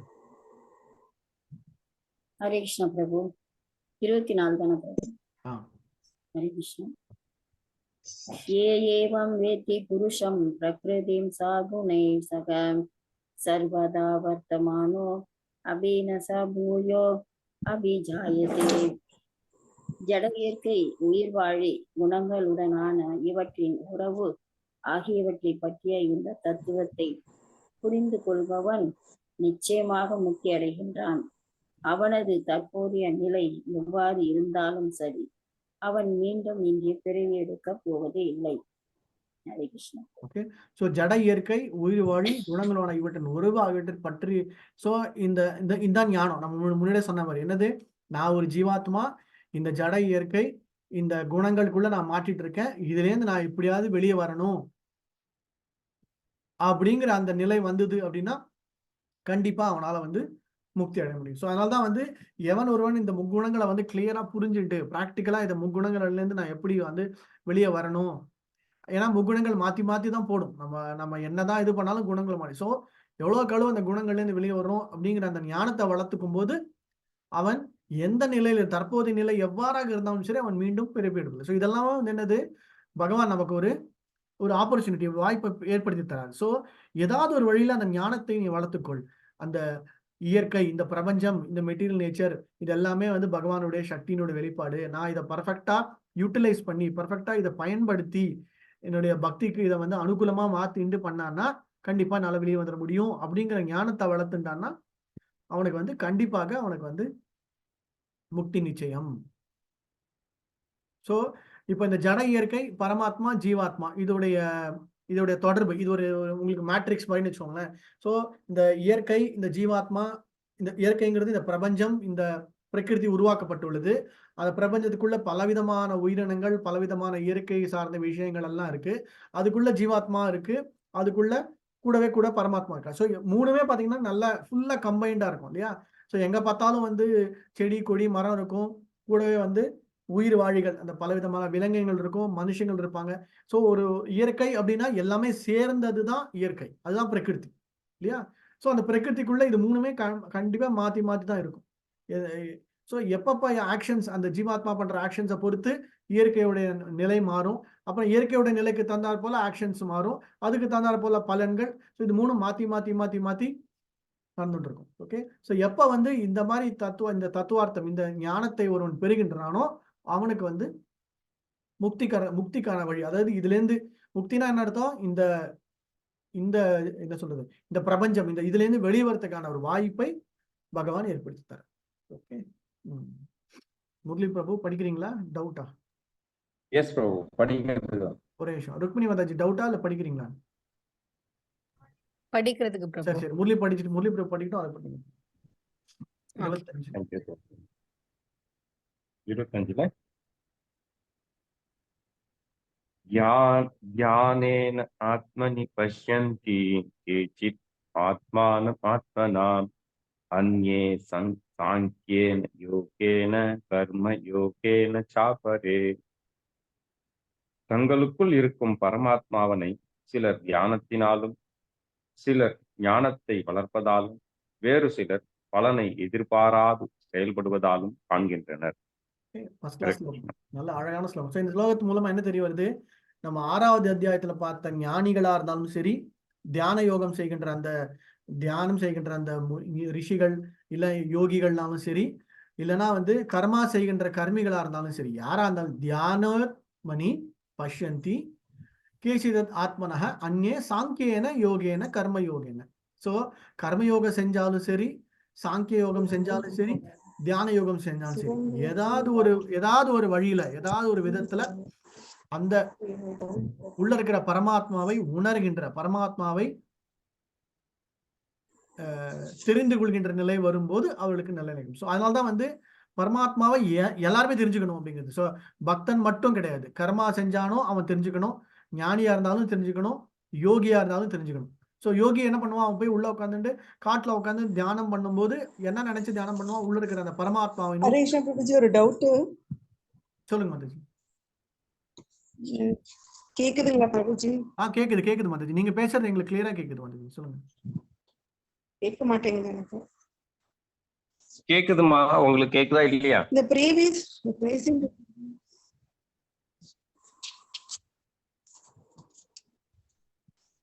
எங்களுக்கெல்லாம் கேக்குது பிரபு, நல்லாவே கேக்குது. ஓகே.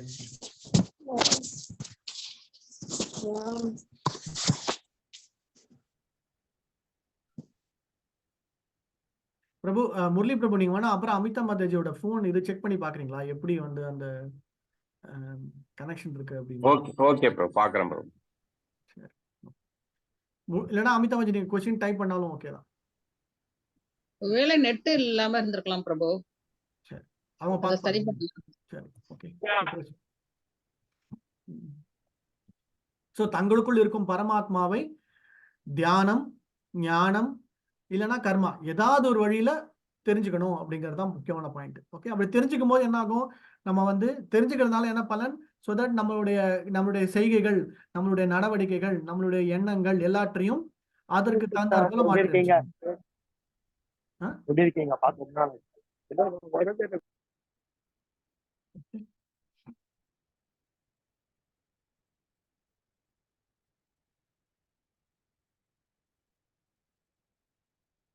இதுல பிரபுபாத் அழகா 2 விதமா ஆன்மீக உணர்வில் மனிதன் கொள்ளும் ஆர்வத்தின் அடிப்படையில் கட்டுண்ட ஆத்மாக்கள் இரு வகையாக பிரிக்கலாம் என்று அர்ஜுனன் இறைவன் கூறுகின்றார். நாத்திகர்கள் கடவுளை பற்றி எதையும் அறிவது அசாத்தியம் என்று கருதப்படுவார், அக்னாஸ்டிக்ஸ். ஓகே.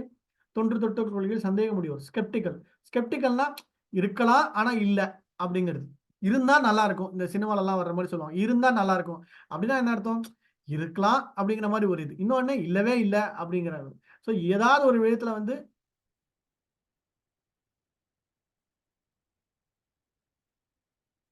நம்ம ஆன்மீக விதத்துல எப்படியா வல்ல வரணும் அப்படிங்கிறது. ஸோ அதனாலதான் பிரபுபாத் இதுல ஸோ இந்த 2 விதத்துல பார்த்தோம் அப்படின்னா, எப்படி இருந்தாலும் ஏதாவது ஒரு விதத்துல அந்த உள்ள இருக்கிற பரமாத்மா கோல் என்னன்னா உள்ள இருக்கிற பரமாத்மாவோட ரியலைசேஷன், அவ்வளவுதான்.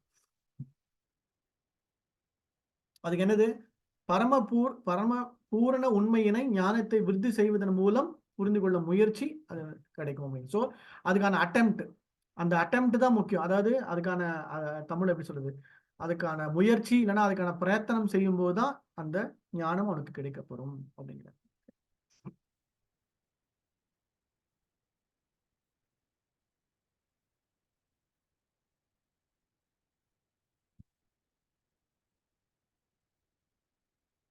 நம்ம 6th சாப்டர் படிக்கும் போதும் சரி, 4th சாப்டர் 3rd சாப்டர் எல்லாம் படிக்கும்போது எப்படி கர்மா செய்கின்றவன் தன்னுடைய செயல்களுடைய பலன்கள் செயல்களை எல்லாம் பக்தி மார்க்கமா மாற்றி அமைக்கும் போது அதை வந்து அவனுக்கு கர்மாவனையிலேருந்து கொஞ்சம் கொஞ்சமா வந்து பக்திக்கு முன்னேற முடியும். அதே மாதிரிதான் ஞானிகளும் சரி, தியானம் செய்கின்றவர்களும் கொஞ்சம் கொஞ்சமா அவங்களுடைய அந்த அந்த நிலையில முன்னேறி முன்னேறி கடைசியில பகவான் கிட்ட. ஸோ எல்லா வழிகள்லையும் பகவான் கிட்ட வந்து சேரணும் அப்படிங்கிறதா பகவானுடைய விருப்பம். ஸோ அவர் வந்து பலவிதமான வழிமுறைகளை ஏற்படுத்தி தர்றார். அவ்வளவுதான். ஓகே. ஸோ அந்த பாயிண்ட் தான் வந்து திருப்பி பிரபுபாத் எம்பசைஸ் பண்றாரு. ஆனா எது ரொம்ப சுலபமானது, எது எளிமையானது, எது எல்லோராலும் பின்பற்றக்கூடியது அப்படின்னா அது வந்து நாம செய்கின்ற பக்தி மார்க்கம். ஸோ அந்த பக்தி மார்க்கத்துல என்ன அப்படின்னா கர்மாவா இருந்தாலும் சரி, ஞான மார்க்கமா இருந்தாலும் சரி, தியான மார்க்கமா இருந்தாலும் சரி, எல்லாமே அதுக்குள்ள அடங்கி இருக்கும் அப்படிங்கறதான் சொல்லப்பட்டிருக்கு.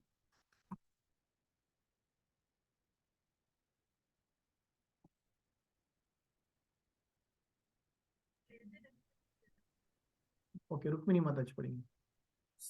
हरे कृष्ण प्रभु। अन्ये द्वेवम् अजानन्द श्रुत्वान् एभ्यो उपासते ते अपि साधि तरन्त्येव மிருத்யும் ஹிருதி பராயணாः. வேறு சிலர் ஆன்மீக ஞானத்தில் ஆழ்ந்த அனுபவம் இல்லாத போதிலும் பிறரிடமிருந்து முழுமுதற் கடவுளை பற்றி கேட்டதன் அடிப்படையில் அவரை வழிபட தொடங்குகின்றனர். அதிகாரிகளிடமிருந்து கேட்பதற்கான தங்களது இயல்பின் காரணத்தால் அவர்களும் பிறப்பு இறப்பின் வழியினை கடந்து செல்கின்றனர். ஹரே கிருஷ்ணா. இதுதான் பக்தி மார்க்கம். இதுதான் வந்து பர்ஃபெக்ட் இது. ஸோ இதுக்கு முன்னாடி ஸ்லோகம் என்னது? கர்மா, ஞானம் மற்றும் தியான வழிகள்ல இது வந்து என்னது? ஸ்ரவணம்னா என்னது? இப்போ நீங்க பாகவதம் எடுத்தீங்கன்னா பரீட்சித் மகாராஜ் என்ன பண்ணாரு? அவருக்கு வந்து இது வந்த உடனே அவர் என்ன பண்ணாரு? உடனே போய் கங்கை கரையில உட்காந்து கேட்க ஆரம்பிச்சிட்டாரு.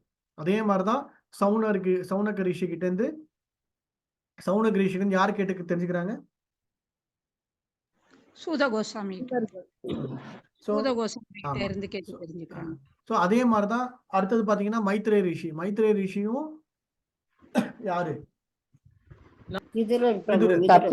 விதுரர் வந்து மைத்ரேஷி கேட்கிறார். மைத்ரேஷி மத்த எல்லா இதுவும் கேட்கிறார்.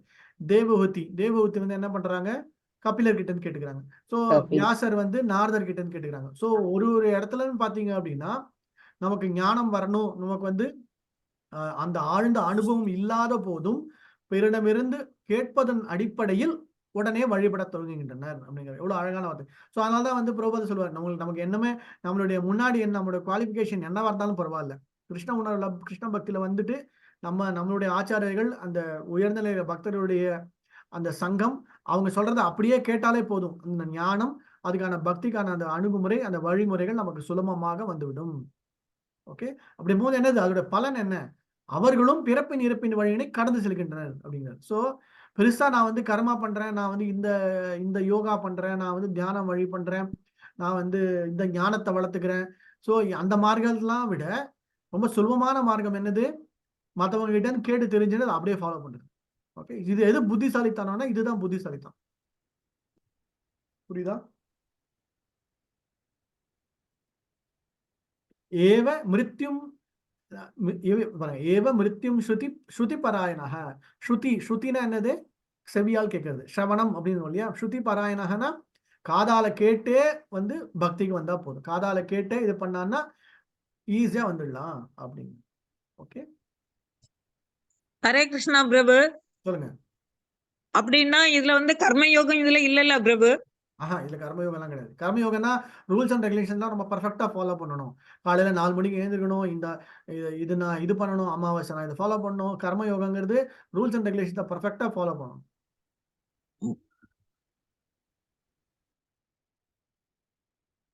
அதுக்கும் பலன் உண்டு. இதுல எப்படி நீங்க காதால கேட்கும் போது இது வந்து ஃபர்ஸ்ட் லெவல் காதால கேட்கறது. காதால கேட்கும்போது முழு மனசோட கேட்கணும்.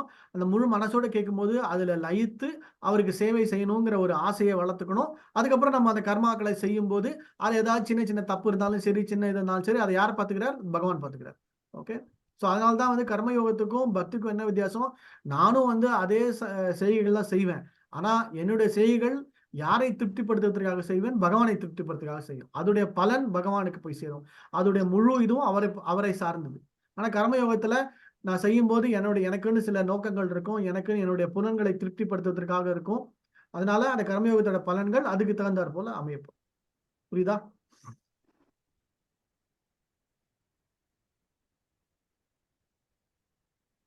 இப்பதம் பிரபுபாத கிளீன் அப் பண்றாரு. இப்பதம் குறிப்பாக நவீன சமுதாயத்திற்கு மிகவும் எடுத்தாங்க. ஸோ இப்ப இருக்கிற சமுதாயம் நம்மளால எதுவுமே பண்ண முடியாது.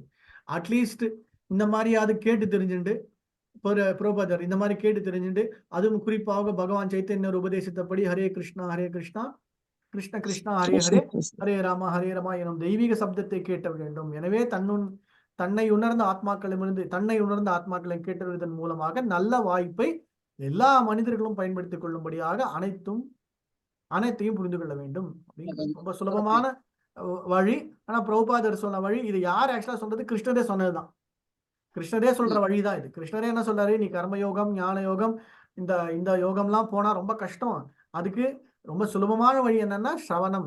இந்த வார்த்தை பார்த்துக்கோங்க. இந்த ஸ்லோகத்துடைய மீனான ஸ்ருதி பராயணனா அந்த கேட்கும் முறையில் விருப்பமுற்று, நமக்கு விருப்பம் இருக்கணும். ஓகே, அப்பதான் நமக்கு வந்து அந்த வாய்ப்பு ஈஸியா கிடைக்கும் அப்படின்னு சொல்லலாம். எல்லாருக்கும் கோல் ஒண்ணுதான். எல்லாருக்கும் அந்த பரமாத்மாவை தெரிஞ்சுக்கணும், பகவானை தெரிஞ்சுக்கணும். அதுல சந்தேகமே கிடையாது. ஓகே, சரி போலாம் அடுத்தது.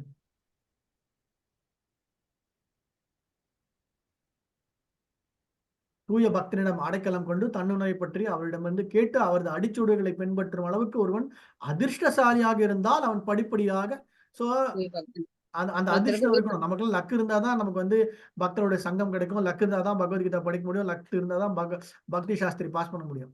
ஓகே, ஸோ இதெல்லாம் பண்ணாதான் தூய பக்தியின் தளத்திற்கு ஒன் உறுத்தப்படுகின்றான். ஓகே ஓகே 27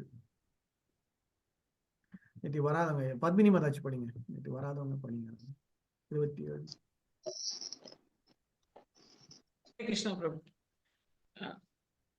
யாவத் சஞ்சாதே கிஞ்சித் சத்வம் சதாவர ஜங்கமம் க்ஷேத்ரஞ சம் அயோகத் தத் விக்தி பரதக்ஷப. பாரதர்களின் தலைவனே, அசைவன அசையாதவை என எதையெல்லாம் நீ காண்கின்றாயோ அவையெல்லாம் செயல்களும் களமும் களத்தை அறிபவனும் இணைந்த கலவையே ஆகும். பொருளை படிக்கலாம் பொருள் இல்ல, பரவாயில்ல, போதும். இது இயற்கை. ஸோ ஜட இயற்கையும் நமக்கு இந்த இயற்கை, இந்த பிரகிருதி தெரியும். பிரகிருத்தியோட சேர்ந்து அந்த அறிபவன். ஸோ அந்த ஜீவாத்மாவும் அந்த இயற்கையும் சேர்ந்து அசைகின்ற அசையாத எல்லாம் நடக்குது இல்லையா? அது எல்லாமே வந்து அதோடைய யூனியன், அதோட கலவைனா யூனியன் சொல்லலாம்.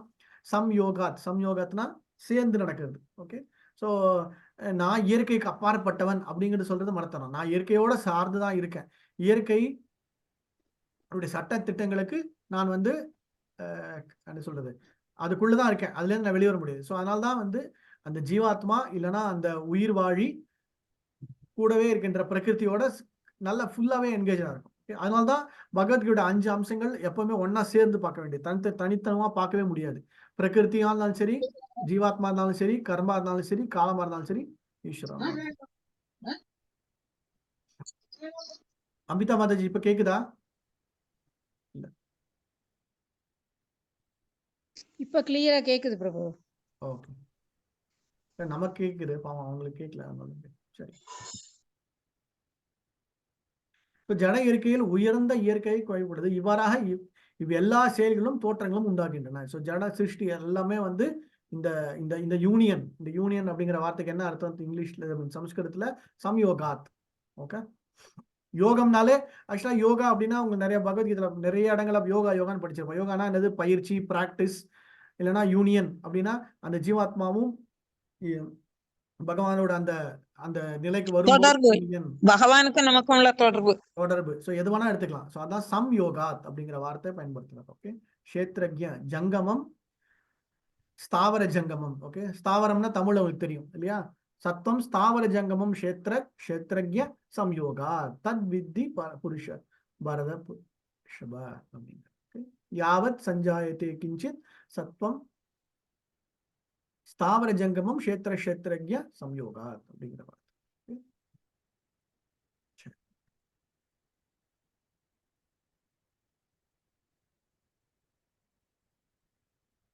ஸோ இப்போ நெக்ஸ்ட் கடைசி செக்ஷன் என்னது? இந்த செக்ஷன்ல எனக்கு ஜீவாத்மா, இந்த களத்தை அறிபவன், களத்தில் இருக்கின்ற இன்னொரு அனுபவிப்பான அந்த பரமாத்மா இதெல்லாம் தெரிஞ்சு போச்சு, களத்துடைய ஞானம் எனக்கு தெரிஞ்சு போச்சு, களத்துடைய நிலை என்னன்னு தெரிஞ்சு போச்சு, பரமாத்மாவை பற்றி எனக்கு தெரிஞ்சு போச்சு. ஃபுல்லா பரமாத்மாவுடைய ப்ராப்பர்ட்டிஸ் வரைக்கும் பார்த்தோம். கடைசி இப்போ நம்ம பார்த்து கிட்டத்தட்ட ஒரு 7-8 ஸ்லோகங்கள் பரமாத்மாவை பற்றி தெரிஞ்சிச்சு. ஓகே, ஸோ இதெல்லாமே எல்லா ஞானமும் வந்துடுச்சு. ஸோ ஞானம் வந்து கடைசியில் என்ன, அந்த எல்லாமே அந்த கல்மினேஷன் எல்லாமே ஒன்னா வந்து போய் சேர்ற இடம் என்ன அப்படின்னா, இந்த இயற்கையோட சேர்ந்து எல்லாமே ஒன்னா அந்த யூனியன், அந்த ஞானம் வந்து முழுமை அடையும் அப்படிங்கிறது. ஓகே, அப்போ பண்ணும்போது அந்த ஜீவாத்மாவோட நிலை என்ன அப்படிங்கிறத தெரிஞ்சுக்கணும். ஓகே, பகவத்கீதை நம்ம 4th சாப்டர் படிக்கும் போது அதுதான் படிச்சோம் இல்லையா, ஞான மார்க்கமா எல்லாம் தெரிஞ்சுட்டு கடைசியில அந்த ஞானம் வந்து பர்ஃபெக்டா நமக்கு வந்து அதை ஃபாலோ பண்ணும்போது அது வந்து அறியாமை பக்தி மார்க்கத்துல. ஆமா, பக்தி மார்க்கத்துல கொண்டு போய் சேர்க்கணும். ஓகே, 28 வேற யாராவது படிக்கிறீங்களா? படிக்கட்டுமா பிரபு? சரி, ஓகே. கிருஷ்ணா பிரபு அடுத்தது படிங்க. சமம் ஜனனி மாதாஜி படிக்கலாம். சமம் சர்வேஷு பூதேஷு திஷ்டந்தம் பரமேஸ்வரம் வினஸ்யஸ்தத் அவினஸ்யர்த்தம் யந்தம் யா பஷ்யதி ச பஷ்யதி. எல்லா உடல்களிலும் ஜீவாத்மாவுடன் இணைந்து பரமாத்மாவை காண்பவனும், அழியக்கூடிய உடலினுள் இருக்கும் ஆத்மாவும் பரமாத்மாவும் அழிவடைவதில்லை என்பதை புரிந்து கொள்பவனையே உண்மையில் காண்பவன் ஆவான். ஓகே, ஜெயலட்சுமி மாதாஜி நீங்க அடுத்தது படிங்க.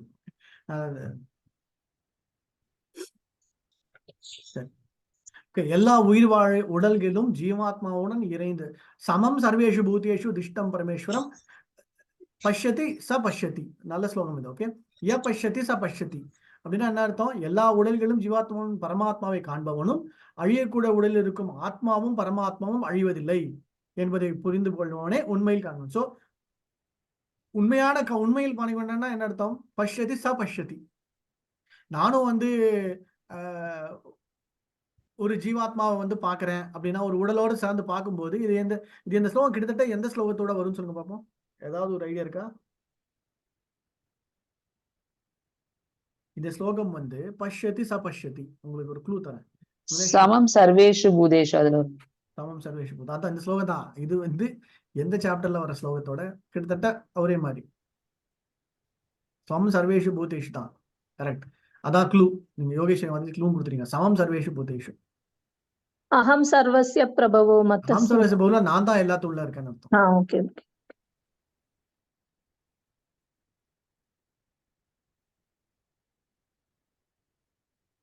இன்னொரு க்ளூ வேணா தட்டுமா? எல்லாத்துலயும் என்னை பார்க்கின்றார். சமம். பண்டித சமதர்ஷினா. ஹரி போல், கரெக்ட். பண்டிதா சமதர்ஷினாக. சுனிச்சைவ ஸ்வபாகேச்ச பண்டிதாக சமதர்ஷினாக. எந்த சாப்டர்ல வருது? 5th chapter Prabhu. 5th சாப்டரோட I think 19th shloka. Correct. 17 or 19.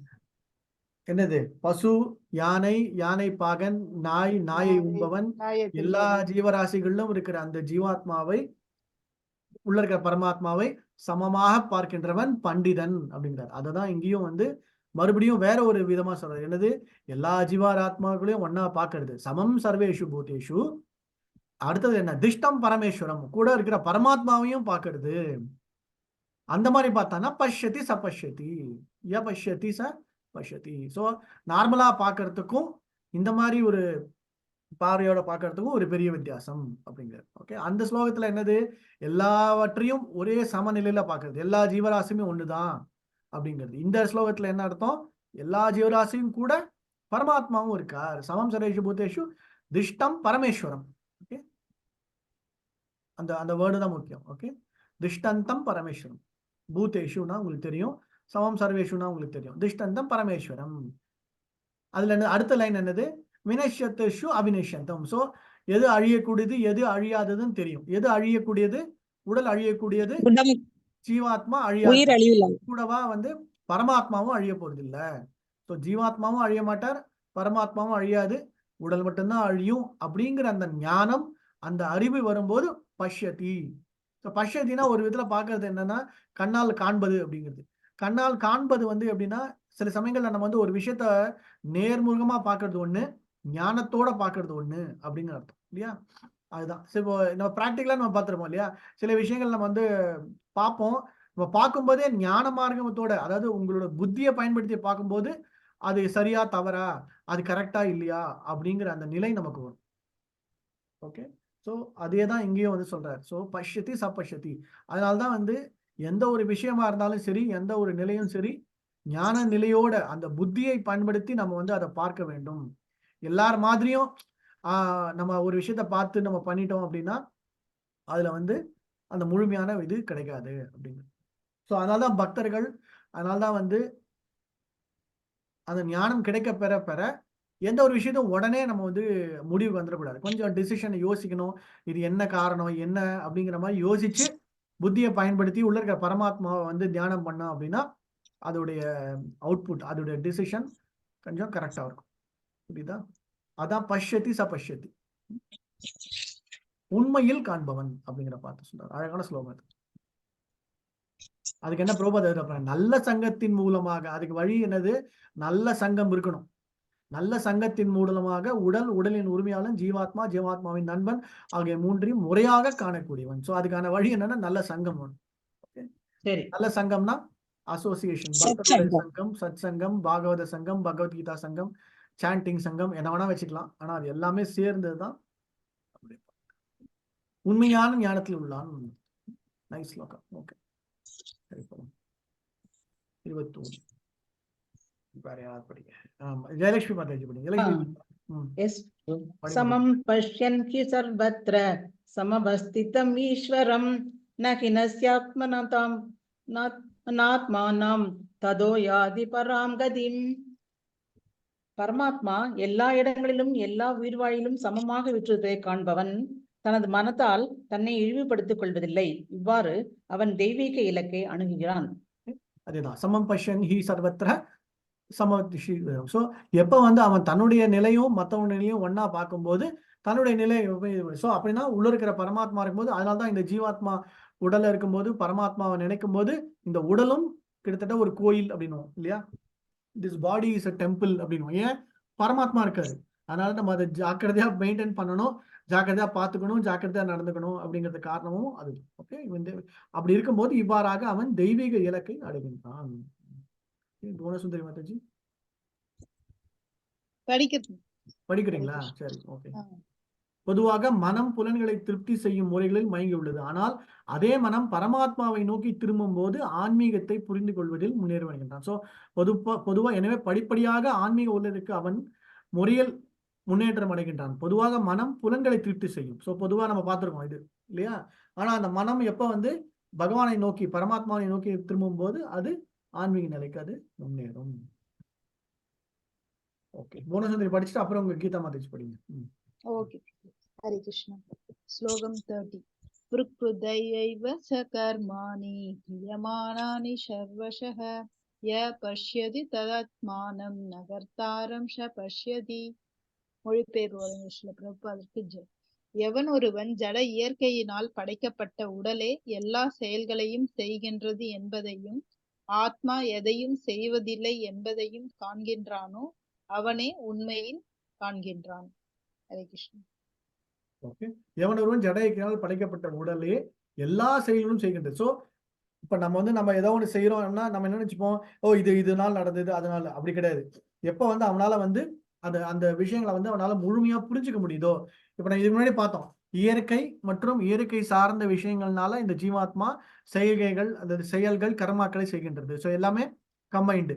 எப்போ அந்த குணங்களின் அடிப்படையில இந்த இயற்கை சார்ந்த, அதாவது இயற்கைனா பிரகிருதி. ஓகே, இந்த புருஷன் அந்த பிரகிருதி எல்லாமே சேர்ந்து கம்பைண்டா நடக்கிறது அப்படின்னு எவனால புரிஞ்சுக்க முடியுதோ அவன் உண்மையில் காண்கின்றான். ஸோ இந்த உண்மையில் காண்கின்றான் இந்த கடைசியில ஒரு 4 ஸ்லோகம் சேர்ந்து வருது இல்லையா? அப்படின்னா அர்த்தம் இதுதான் வந்து டிக்ளரேஷன், இதுதான் ஃபைனல் அவுட்புட், அதாவது இதுதான் ஜட்ஜ்மெண்ட் மாதிரி. ஸோ எப்போ வந்து அந்த ஞானம் வந்து முழுமை அடையும் அப்படின்னா இந்தந்த விஷயங்கள் வந்து அவனால செய்ய முடியுது, இந்தந்த விஷயங்கள் அவனால வந்து காண்கின்றான்னா இந்த இடத்துல என்ன அர்த்தம்? he is able to understand, அவனால புரிஞ்சு கொள்ள முடியுது, அவனால ஒரு நிலைக்கு தன்னுடைய நிலை என்ன அப்படிங்கிறது தெரிய வரும்போதுதான் அந்த ஞானம் வந்து முழுமை அடையுது அப்படிங்கிறது. ஹரே கிருஷ்ணா பிரபு. சொல்லுங்க. ஹரே கிருஷ்ணா பிரபு. சொல்லுங்க மாதாஜி. அதாவது என்னன்னா, உடலே எல்லா செயல்களையும் செய்யறதுன்னு சொன்னா அப்ப ஆத்மா இல்லையா? அதாவது உடல் சார்ந்த ஆத்மா வந்து ஆசைப்படும், அதை ஆத்மா ஆசைப்படும் போது உடனே என்ன உடல் இருக்கிற கர்மேந்திரங்கள் வந்து அதுக்கான செய்கள் ஆரம்பிக்கும். ஞானேந்திரங்கள் அதை வந்து அனுபவிக்கிறதுக்கான வழிமுறைகளை கொண்டு வரும். ஓகே, ஸோ நம்ம பார்த்துருக்கோம் இல்லையா, மனம் வந்து உடனே வந்து ஆசைப்பட ஆரம்பிக்கும். உடனே வந்து ஜீவாத்மா நினைச்ச உடனே மனம் வந்து அந்த கர்மேந்திரங்களை போய் செய்வே, நடந்து போ, இதை பாரு, இதை கொண்டு வா, இதை செய் அப்படின்னு வந்து தூண்டிவிடும். அப்புறம் ஞானேந்திரியங்கள் மூலியமா அதை வந்து அனுபவிக்கணும், அதை எப்படி அடையணும் அப்படிங்கிற விஷயங்களும் அது அடங்கியிருக்கும். ஸோ ஒரு விதத்துல பார்த்தோம் அப்படின்னா அந்த ஜீவாத்மா என்ன நினைக்கிறதோ அதை உடனே அந்த உடலா இருக்கிற, அதாவது இப்ப எப்படின்னா ரோபோட் இருக்குன்னு வச்சுக்கோங்க, ரோபோட்குள்ள இருக்கிற அந்த ப்ரோக்ராம் மிஷின் வந்து என்ன வந்து அந்த சயின்டிபிக்கா சொல்லணும்னா அந்த இன்ஸ்ட்ரக்ஷன்ஸ், அந்த கட்டளைகளை சொல்லும்.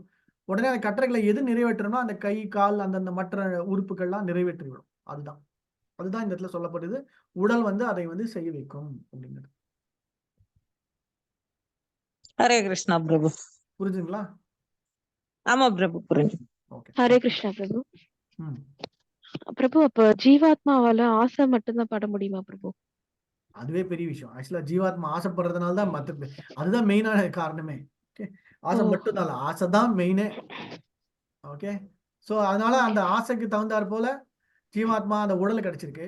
அந்த உடலுக்கு தகுந்தாற் போல அதை தன்னுடைய நிலை என்ன வேணா பண்ணலாம். அந்த ஜீவாத்மா வந்து நல்ல பெரிய யானை உடல் கிடைச்சிச்சுன்னா அதோட ஆசையை வந்து என்னென்னலாம் பண்ணணுமோ எல்லாம் பண்ணும். ஏன்னா அவ்வளவுதான், அதுக்கு கிடைச்ச அந்த உடலை வச்சுட்டு அது என்ன வேணா பண்ணும். அதுதான் மெயின். ஆசை மட்டும் இல்ல, ஆசை தான் மெயினான விஷயமே. சரி, ஓகே. தேங்க்யூ. ஹரே.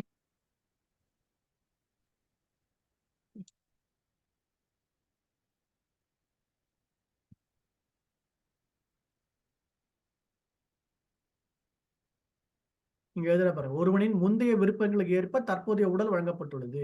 இச்சைகளை பூர்த்தி செய்வதற்காகவே ஒரு உடலை கொடுக்கப்பட்டிருக்கிறது. அவனும் அதற்கு ஏற்ப செயல்படுகின்றான். அவனது ஆசைகளை பூர்த்தி செய்வதற்காக பரமபுருஷனால் வடிவமைக்கப்பட்ட இந்திரமே இந்த உடல். புரியுதுங்களா? ஸோ நான் என்ன ஆசைப்படுறேனோ அதுக்கு தகுந்த மாதிரி எனக்கு உடல், நான் நல்லா சாப்பிடணும்னு ஆசைப்பட்டா அதுக்கு தகுந்த மாதிரி உடல் கிடைக்கும். நல்லா இது பண்ணணும்னு ஆசைப்பட்டா ஸோ அதுக்கு தகுந்த போறது அந்த. ஸோ அதுதான் மெயினான காரணமே, மற்றபடி வேற ஒண்ணுமே கிடையாது. Okay bro.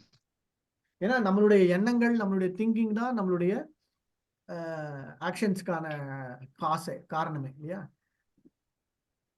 அதாவது பகவான் ஆசைப்படுறது அவருக்கு நம்ம சேவை செய்யணும், அதுதான் நம்மளோட இது அப்படின்னு நினைச்சேன் பிரபு. அதாவது நமக்கு ஆசை வருதுதான், இருந்தாலும் பகவான் நம்ம அவருக்கு சேவை செய்யணும் தான் அவரு நம்மளோட இது அதுதானே பிரபு, உண்மையான இது. ஆசைகள் எப்பவுமே இருக்கும், ஆசைகள். அதாவது அதனால நான் என்ன நினைச்சேன்னா பகவானோட கட்டளைகளை நிறைவேற்றி அவருக்கு சேவை செய்யறதுதான் நம்மளோட இது அப்படின்னு நினைச்சேன் பிரபு. அதாவது மெயின் இது நம்மளோட அதான் இருக்கும் அப்படின்னு நினைச்சேன். அதாவது ஒரு இதுல எப்படின்னா ஆசைகள் இருக்கும், ஆனா அந்த ஆசைகள் எப்ப வந்து போது ஞானம் வளர வளர ஆசைகள் மாறும்.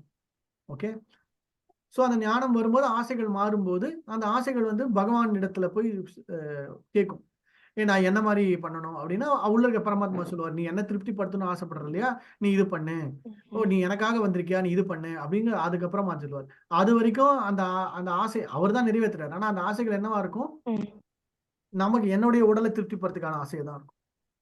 ஓகே பிரபு, அப்போ இது வந்து அந்த ஆசைகளை வந்து திருப்திப்படுத்துறதுனால உடம்பு திருப்தி அடைகிறதா இல்ல ஆத்மா திருப்தி அடைகிறதா? ஆத்மா தான் திருப்தி அடையுது. ஆத்மா தான் திருப்தி அடையுது. அப்ப உடம்புக்கு அது திருப்தி இல்லையா?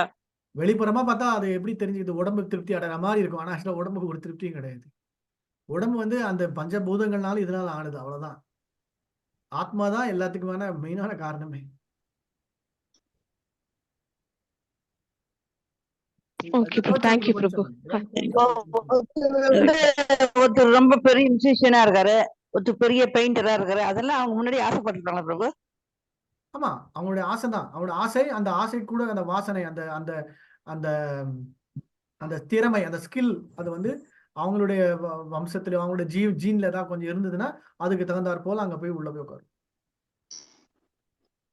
இந்த ஆசைகள்லாம் நிறைய இருக்கிறதால சில பேருக்கு வந்து அது துன்பத்துல தானே கொண்டு விடும் பிரபு. அப்பதானே அவன் வந்து பெரிய பெரிய சினிமா பாட்டுல இருந்து எல்லாமே என்ன சொல்லுதுன்னா அதுதான் மெயினான காரணமே. ஆமா. அது அப்ப வந்து ஹரே கிருஷ்ணா பிரபு, ஒரு டவுட். தெய்வீக நம்ம பக்தி தொண்டுல நம்ம பக்தி சேவை செஞ்சாலும் பக்தி தொண்டு செஞ்சாலும் அப்ப நம்ம அத நினைச்சோம்னா அப்ப பகவான் வந்து அதை ஏத்துக்கிறாரு. ஆசைகளை மாத்த முடியாது, ஆசைகளை கட்டுப்படுத்த முடியாது, ஆசைகளை மாற்றி அமைக்கலாம், அவ்வளவுதான். அமிதா மாதாஜி சொல்லுங்க. நம்மளா மாற்றினோம், நம்ம ஹரே தெய்வீக கிருஷ்ணா ஆன்மீகத்துல வரணும், சொல்லுங்க. வந்துதான் அவரு அதுல கிருஷ்ணா பிரபு, ஒரு டவுட். சொல்லுங்க மாதாஜி. கேட்கல. கேக்குது மாதாஜி, சொல்லுங்க.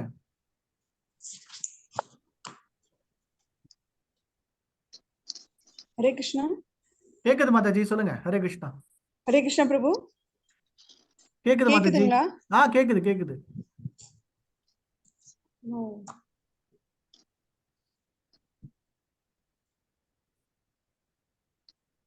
நீங்க ஒன்று பண்ணுங்க, கொஸ்டின் சொல்லிட்டு நீங்க மியூட் பண்ணிக்கோங்க. ஐ திங்க் கனெக்ஷன் ப்ராப்ளம் தான். சரி, பரவாயில்ல. ஓகே, சரி. கிளாஸ் முடிச்ச அப்புறம் நான் உங்களுக்கு கால் பண்றேன். I think that is better. போலாம். அடுத்தது இன்னொரு 3-4 ஸ்லோகம் நான் குயிக்கா முடிச்சிடலாம். 4 ஸ்லோகம். கீதா மாதாஜி படிங்க. ஹரே கிருஷ்ணா. யதா பூதபிருத பாவம் ஏகஸ்தம் அனுபஷ்யதி. சாரி மாதாஜி, நான் மியூட் பண்ணிட்டேன் உங்களுக்கு.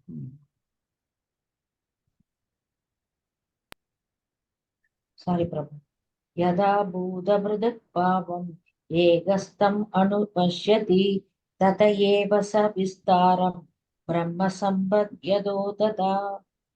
அறிவுள்ள மனிதன் பல்வேறு ஜட உடல்களில் பல்வேறு தோற்றங்களை காண்பதை நிறுத்தி உயிர்வாழிகள் எவ்வாறு எங்கும் பறந்துள்ளனர் என்பதை எப்போது காண்கின்றானோ அப்போது அவன் பிரம்மன் உணர்வை அடைகிறான். ஓகே, இதுவும் அதேதான், நம்ம பார்த்த மாதிரிதான். அதே பண்டிதா சமதர்ஷினா ஸ்லோகம் தான். அறிவுள்ள மனிதன் பல்வேறு ஜட உடல்களில் பல்வேறு தோற்றங்களை காண்பதை நிறுத்தி, சோ அந்த ஜீவாத்மா அந்த உடல்ல பார்க்கும்போது நான் வந்து ஒரு யானையை பார்க்கிறேன், ஒரு எறும்பை பார்க்கிறேன் அப்படின்னா, இல்ல நான் எறும்பை பார்க்கல, ஜீவாத்மா உள்ள இருக்கிற பரமாத்மாவை பார்க்கிறேன், உள்ள இருக்கிற ஜீவாத்மாவை பார்க்கிறேன் அப்படிங்கும்போது அவன் அந்த பிரம்ம நிலையை உணர்கின்றான் அப்படிங்கிற அர்த்தம். ஓகே, யதா பூத பிரகிருத் பாவம் ஏகஸ்தம் அனுபஷ்யதி. ஏகஸ்தம் ஒன்றில் ஏகஸ்தம் அப்படின்னா ஒன்னா இருக்கிறது.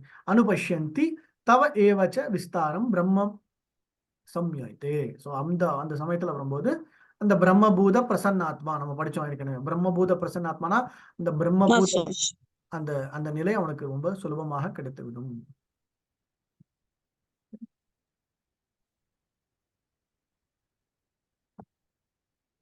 பலாய் மாதாஜி படிக்கிறீங்களா? அடுத்தது மரகதவல்லி மாதாஜி படிங்க. பலாய் மாதாஜி. அநாதித்வான் நிர்குணத்வாத் பரமாத்மாயம் அவ்யயக சரியஸ்தோ அபி கௌந்தேய நகோரதி ந லிப்யதே. நித்தியத்தின் பார்வையை உடையவர்கள் அறிவற்ற ஆத்மா தெய்வீகமானது, நித்தியமானது, இயற்கையின் குணங்களுக்கு அப்பாற்பட்டது என்பதை காண முடியும். ஜட உலகின் தொடர்பில் இருந்தாலும் கூட அர்ஜுனா, ஆத்மா எதையும் செய்வதோ பந்தப்படுவதோ இல்லை. ஓகே, சோ ஆத்மா வந்து எதையும் செய்வதில்லை, பந்தப்படுவதும் இல்லை. அப்படின்னா என்ன அர்த்தம்? அந்த செய்கிறதுக்கான அந்த ஆசை இது மட்டும்தான் இருக்கும். செய்யறதெல்லாம் பாத்தீங்கன்னா அந்த முக்குணங்களுடைய தாக்கத்தினால அந்த உடல் செய்யும், அவ்வளவுதான். அதை அனுபவிக்கிறதும் அந்த ஜீவாத்மா தான். ஸோ அந்த உடலை வந்து பயன்படுத்திக்கும் அந்த ஜீவாத்மா, அவ்வளவுதான். ஓகே, ஸோ அதனால்தான் வந்து இந்த உடலை நான் எப்படி பயன்படுத்திக்கிறேங்கிறது யாரு கையில் இருக்குன்னா அது எங்க கையில் தான் இருக்கு. ஓகே, அந்த பாயிண்ட். நித்தியத்தின் பார்வையை உடையவர்கள் அழிவற்ற ஆத்மா. ஸோ அந்த தன்னுடைய நிலை என்ன, இந்த உடலுடைய நிலை என்ன, பரமாத்மாவோட நிலை என்ன, இதெல்லாம் அவனுக்கு தெரியும் போது இயற்கையின் குணங்களுக்கு அப்பாற்பட்ட ஒரு நிலை இருக்கின்றது. ஓகே, அனாதித்வாத் நிர்குணத்வாத் பரம ஆத்மயம் அப்படிங்கிறார். ஓகே, ஸோ இதெல்லாமே தான் ஞானம், இதெல்லாமே தான் லாஸ்ட் செக்ஷன். இப்போ நம்ம பார்த்துக்கிறது என்ன, எனக்கு வந்து ஜீவாத்மானா களம்னா என்ன தெரியும், க்ஷேத்திரம், க்ஷேத்ரஜன், க்ஷேத்ரஜேயம் எல்லாம் தெரிஞ்சு போச்சு, பரமாத்மாவை பற்றியும் தெரிஞ்சு போச்சு, எல்லா இடங்களிலும் இருக்க பரமாத்மா தெரிஞ்சு போச்சு. ஸோ தெரிஞ்சவன் எப்படி இருப்பான் அப்படின்னா எல்லோரையும் சமம் சர்வேஷு பூத்துஷு, எல்லாரும் சமமா பார்ப்பான். எல்லாருடைய செயல்கள் வந்து உடல் சார்ந்த விஷயங்கள் தான் இருக்கு. கூடவே வந்து எல்லோரையும் வந்து சமமா பார்க்கும்போது அந்த பிரம்ம நிலை அவன் அடைகின்றான். ஸோ இந்த ஜீவாத்மா வந்து நித்தியமானது, அழிவற்ற நிலையில் இருக்கின்றது அப்படிங்கிறது அவனுக்கு தெரியும். ஸோ இதெல்லாம் பண்ணும்போது அவனுக்கு வந்து இந்த முக்குணங்கள்ல இருந்து வெளியே வரத்துக்கும் சரி, இந்த ஜென்ம மிருத்து ஜராவியாதி இதுல இருந்து வெளியே வரத்துக்கும், இந்த ஜட உலகின் தொடர்பில் இருந்து கூட அவனால் வெளியே வர முடியும். பந்தப்படுவதோ இது பண்ணுவதோ இல்லை அப்படிங்கிற பாயிண்ட். பிரபு சின்ன டவுட் பிரபு. சொல்லுங்க மாதாஜி. இந்த ஜீவாத்மா வந்து ஆசைப்பட்டுதான் நம்ம இந்த இதுக்கு வந்திருக்கோம், அந்த பிறவி எடுத்திருக்கோம் பிரபு. இப்ப வந்து நம்ம இப்ப என்ன இப்ப நம்ம இந்த மாதிரி இப்ப வந்து இந்த நம்ம இப்ப கிருஷ்ணா உணவுக்கு வந்திருக்கோம். இப்ப வந்து நம்மளுக்கு வந்து ஒரு திறமைகள் இருக்கு, எல்லா திறமைகளும் ஒருத்தர் இருக்கு பிரபு. இப்ப எல்லா திறமைகளும் ஒருத்தர் வந்து இந்த உடல்ல கிடைச்சிருக்குன்னா அது போன ஜென்மத்துல அவங்க ஏதாவது ஒரு புண்ணிய காரியம் பண்ணினால அவங்க இந்த திறமைகள் எல்லாம் வளருன்னு வருது இல்லை பிரபு. அப்படி இருக்கும்போது அவங்க வந்து இப்ப வந்து அவங்க பகவானை பத்தி நினைக்கலன்னா கூட அவங்க அடுத்த இதுல வந்து அவங்களுக்கு ஏதாவது சான்ஸ் கிடைக்குமா பிரபு பகவான்கிட்ட வந்து சேர்றதுக்கு? இல்ல அந்த பகவானை பத்தி நினைக்காத வரைக்கும் அந்த திறமைகள் வந்து மாற்றி மாற்றி தான் இருக்குமே தவிர அந்த திறமைகளை சரியா பயன்படுத்திக்கலன்னா அவ்வளவுதான். இப்போ நான் நல்லா பாட முடியும், நல்லா வந்து சமைக்க முடியும், நல்லா வந்து புத்தியை வளர்த்துன்னு நல்லா சம்பாதிக்க முடியும்னா அது எந்த இடத்துல வந்து நான் பகவானுக்காக அதை மாற்றி அமைக்கிறேனோ அப்பதான் அது வந்து முழுமை, இல்லைன்னா பூர்ணத்துவம், இல்லைன்னா அது வந்து பர்ஃபெக்ஷன். இல்லைன்னா வந்து அது பர்ஃபெக்ஷன் கிடையாது. மறுபடியும் அது திருப்பியும் இது வேற ஒரு உடல் கிடைக்கிறதுக்கான ஆசைப்படும், திருப்பியும் வேற ஏதாவது ஒரு கர்மாவை செய்ய தோணும். அவ்வளவுதான். அது மாற்றி மாற்றி தான் இருக்குமே தவிர அது எந்த விதமான பிரயோஜனமும் இல்லை.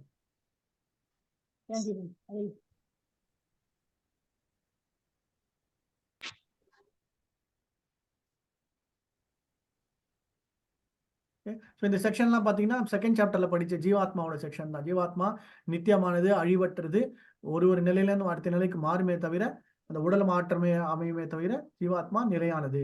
கூடவே வந்து பரமாத்மாவும் இருக்கார் அப்படிங்கிற விஷயங்களும் சேர்ந்து நம்ம இதுல பார்க்கலாம். ஓகே, ஸோ அதனால்தான் பிரகிருதி, ஜீவாத்மா, பரமாத்மா, இந்த களம், இந்த உடல் எல்லாமே சேர்ந்து தான் இந்த சாப்டர்ல பார்க்கறோம். ஸோ அதனால்தான் இந்த சாப்டர் நம்ம வந்து ஞான யோகம் அப்படிங்கிற பாயிண்ட்டும் பார்க்குறோம். ஞானம் படிங்க பத்தஜி, அடுத்த ஸ்லோகம் 33. யதா சர்வ கதம் சௌக்ஷ்மியாத் ஆகாசம் நோ பலிப்யதே சர்வத்ராவஸ்திதோ தேஹே ததாத்மானோ பலிப்யதே. எங்கும் நிறைந்திருந்தாலும் தனது நுண்ணிய இயற்கையினால் ஆகாயம் எதனுடனும் கலக்காமல் இருக்கின்றது. அதுபோல பிரம்மனின் பார்வையில் நிலை பெற்றுள்ள ஆத்மா உடலில் அமைந்திருந்தாலும் உடலுடன் கலப்பதில்லை. நல்ல எக்ஸாம்பிள், நல்ல அனாலஜி, ஒரு நல்ல உண்மை. ஸோ நம்ம இந்த ஆகாயம் பார்க்குறோம், ஸ்கை இல்லையா? ஸோ ஸ்கையை பொறுத்த வரைக்கும் இல்லைன்னா ஆகாயம் பார்த்தோம்னா என்னமோ அப்படியே கூடவே ஆகாயத்து மேலே இருக்கிற மாதிரி கீழே இருக்கும். ஆனால் ஆகாயத்தை பொறுத்த வரைக்கும் எந்த விதமான களங்கம், எந்த விதமான இதுவும் இல்லாமல் இருக்கு. அது மாதிரி இந்த ஜீவாத்மா உடல்ல இருந்தாலும் உடலுடன் கலப்பதில்லை. ஸோ உடல்ல இருக்கும், ஆனால் அந்த உடல் சார்ந்த பௌதீகமான அந்த முக்குணங்களுக்குள்ளேயோ இல்லைன்னா வந்து அந்த செய்கின்ற அதோடைய செய்கின்ற காரணம் அந்த எல்லாத்துக்குமே வந்து அதுல வந்து எந்த விதமான சொல்றது அதோட பைண்டிங், அதோட அட்டாச்மெண்டோட அது இருக்காது. அவ்வளவுதான். ஓகே, ஸோ நீர், மண், மலம் மற்றும் என்னவெல்லாம் இருக்கின்றதோ எல்லாவற்றுக்கும் காற்று புகுன்றது. இது எக்ஸாம்பிள். புரோபாதருக்கு இன்னொரு எக்ஸாம்பிள் தர காத்து. ஓகே, இந்த பொதுவாக சொல்லுவோம் அந்த காத்து வந்து எல்லாத்துலயும் இருக்கும், ஆனா அந்த காத்து வந்து அதோட கலக்கிறது இல்லை. அவ்வளவுதான். காத்து தனியா இருக்கும், அதோட அது தனியா போயிடும். ஃபார் எக்ஸாம்பிள், ஒரு இடத்துல காத்து வந்து ரொம்ப துர்நாற்றமா இருக்கும், அதே காற்று கொஞ்சம் தூரத்துல போகும்போது ஏதாவது நிறைய பூச்செடிகள், அந்த மலர் மாலைகள்லாம் இருந்ததுன்னா அதே காற்று வந்து வாசனையாடும், நறுமணமா மாறிடும். அவ்வளவுதான். ஸோ அதை பொறுத்த வரைக்கும் அது வந்து சில விஷயங்களோட அந்த மற்ற விஷயங்கள் அதோட சேருதே தவிர அதனால எந்த விதமான அதுக்கு பாதிப்பும் இல்லை அப்படிங்கிற பாயிண்ட். ஓகே, பிரபுபாதரும் அதுக்கு அழகான எக்ஸாம்பிள் தரணும்.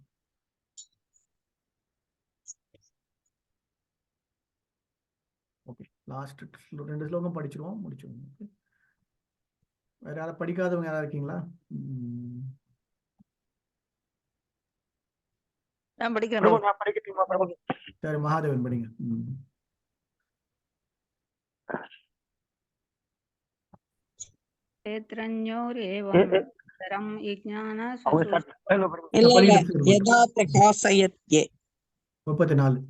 மாதாஜி படிங்க, அப்புறமா கடைசி 35 மகாதேவன் படிங்க. 35 படிக்கிறோம். 34. யதா பிரகாசயத்யேகே கிருதர்ஷனம் லோகம் இமம் ரவி க்ஷேத்ரம் மம் க்ஷேத்ரி ததா கிருதர்ஷனம் பிரகாசயதி பாரதா.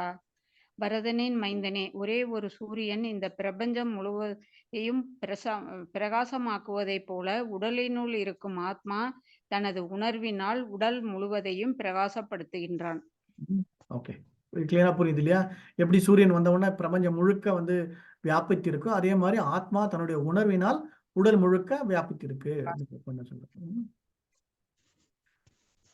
இதுவே தனிப்பட்ட உணர்வுக்கும் பரம உணர்வுக்கும் வித்தியாசம். ஸோ நாம வந்து நமக்கு தனிப்பட்ட ஒரு இதுன்னா நம்ம இந்த ஜீவாத்மா நமக்குள்ள இருக்கிறது மட்டும் தான். ஆனா பகவான் வந்து எல்லா ஜீவராசிகளும் கூட இருக்கிற நிலைங்கிறது பகவானுடைய கான்சியஸ்னஸ். சரியா? ஓகே, படிக்கணுமா பிரபு? 35 படிங்க மாதிரி. क्षेत्रा क्षेत्र यज्ञ एवं अंतरा यज्ञ विज्ञान क्षेत्रस्तु भूतै प्रतिभूषा इंच यो वितुर्यन्ति ते परम. ஹரே கிருஷ்ணா பிரபு. எனக்கு ஒரு டவுட் பிரபு, அதுக்கு முன்னால பிரபு படிச்சுட்டோம். முடிக்கிட்டேன். உடலுக்கும் உடலின் உரிமையாளருக்கும் இடையிலான இந்த வேறுபாட்டை ஞான கண்களை கொண்டு அறிந்து இயற்கையின் பந்தத்திலிருந்து முக்தி பெறுவதற்கான வழிமுறையை புரிந்து கொண்டவர்கள் பரம இலக்கை அடைகின்றனர். ஹரே கிருஷ்ணா.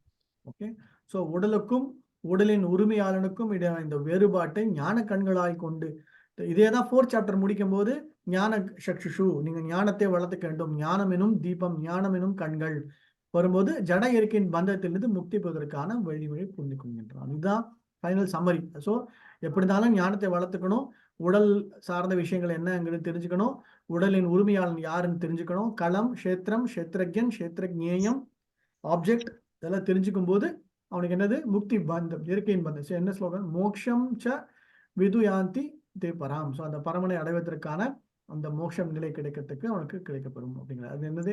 கஷேத்திரம் கஷேத்திரஜோ ஏவம் அந்தரம் ஞான சக்ஷுஷு.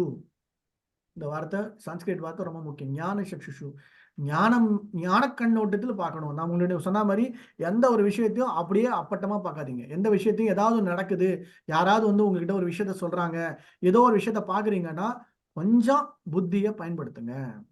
பகவத்கீதா படிக்கிறதோட முக்கியமான நோக்கமே அதுதான். ஞானத்தை கொண்டு வாங்க. ஸோ அப்போ வந்து உங்களால நல்ல டிசிஷன் எடுக்க முடியும். பர்ஃபெக்டா அதுடைய சொல்யூஷனோ இல்ல அதுக்கான அந்த நிலையோ எல்லாமே உங்களுக்கு கரெக்டா தெரியும். இல்லைன்னா என்ன ஆகுனா மற்றவங்கள மாதிரி தான் இருக்கும். ஓகே, அதனால ஞானத்தை கொண்டு வரணும்னா ஞான கண்ணோட்டம்னா என்ன அர்த்தம்? கண்டிப்பா உங்களுடைய புத்தியை பண்படுத்த வேண்டும் அப்படிங்கிற பாயிண்ட். ஓகே, பூத பிரகிருதி மோக்ஷம் சே விதுயாந்தி தே பராம். இதான் வந்து ஃபைனல். இந்த 13ஆம் அத்தியாயத்தின் விளக்கம் யாதெனில் உடல், உடலின் உரிமையாளன், பரமாத்மா ஆகியவற்றுக்கான வேறுபாட்டை ஒருவன் புரிந்து கொள்வதே முக்திக்கான வழிமுறை. சரியா? ஜனனி மாதாஜி டாக்டர். பிரபு, உடலினுள், அதாவது 34வது பதத்துல, உடலினுள் இருக்கும் ஆத்மா தனது உணர்வினால் உடல் முழுவதையும் பிரகாசப்படுத்துகின்றான். அப்ப அந்த உடம்பு, அந்த ஜீவாத்மா உடல் தானே பரமாத்மா இருக்கு.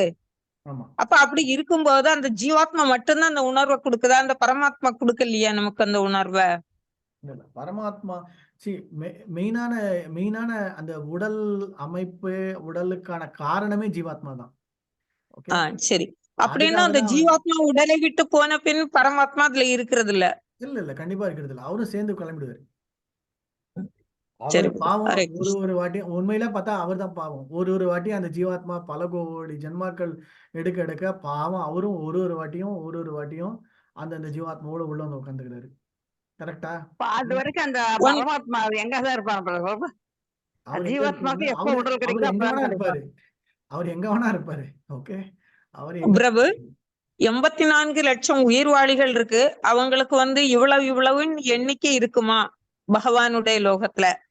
இல்ல அது அளவற்றதாக இருக்கிறதா? இல்ல அதெல்லாம் அதான் சொல்றேன். அவருடைய எக்ஸ்பான்ஷன் வந்து கணக்கே பண்ண முடியாது. 84 லட்சம் உயிரினங்கள்ல 84 லட்சம் வகையான உயிரினங்கள், அந்தந்த வகைக்குள்ள இன்னும் நிறைய இருக்கு இல்லையா? ஆமா. அதனால வந்து அதெல்லாம் நம்மளால அதெல்லாம் கவுண்டே பண்ண முடியாது.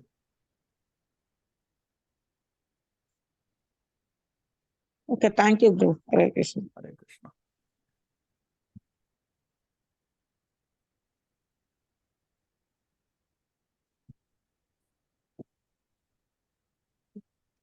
செக்ஷன், இந்த சாப்டர் இதோட முடியுது. சம்மரி பார்த்துட்டோம், இதுவும் பார்த்துட்டோம், நேச்சர் இதுவும் பார்த்துட்டோம், பரமாத்மா. இந்த முக்கியமான பாயிண்ட் பார்த்தோம். எப்படி வந்து நம்ம வந்து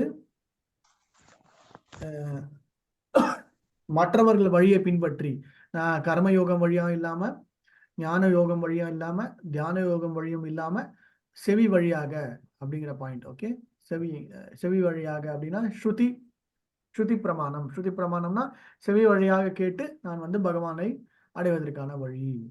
அகைன் தெர் இஸ் நாட்.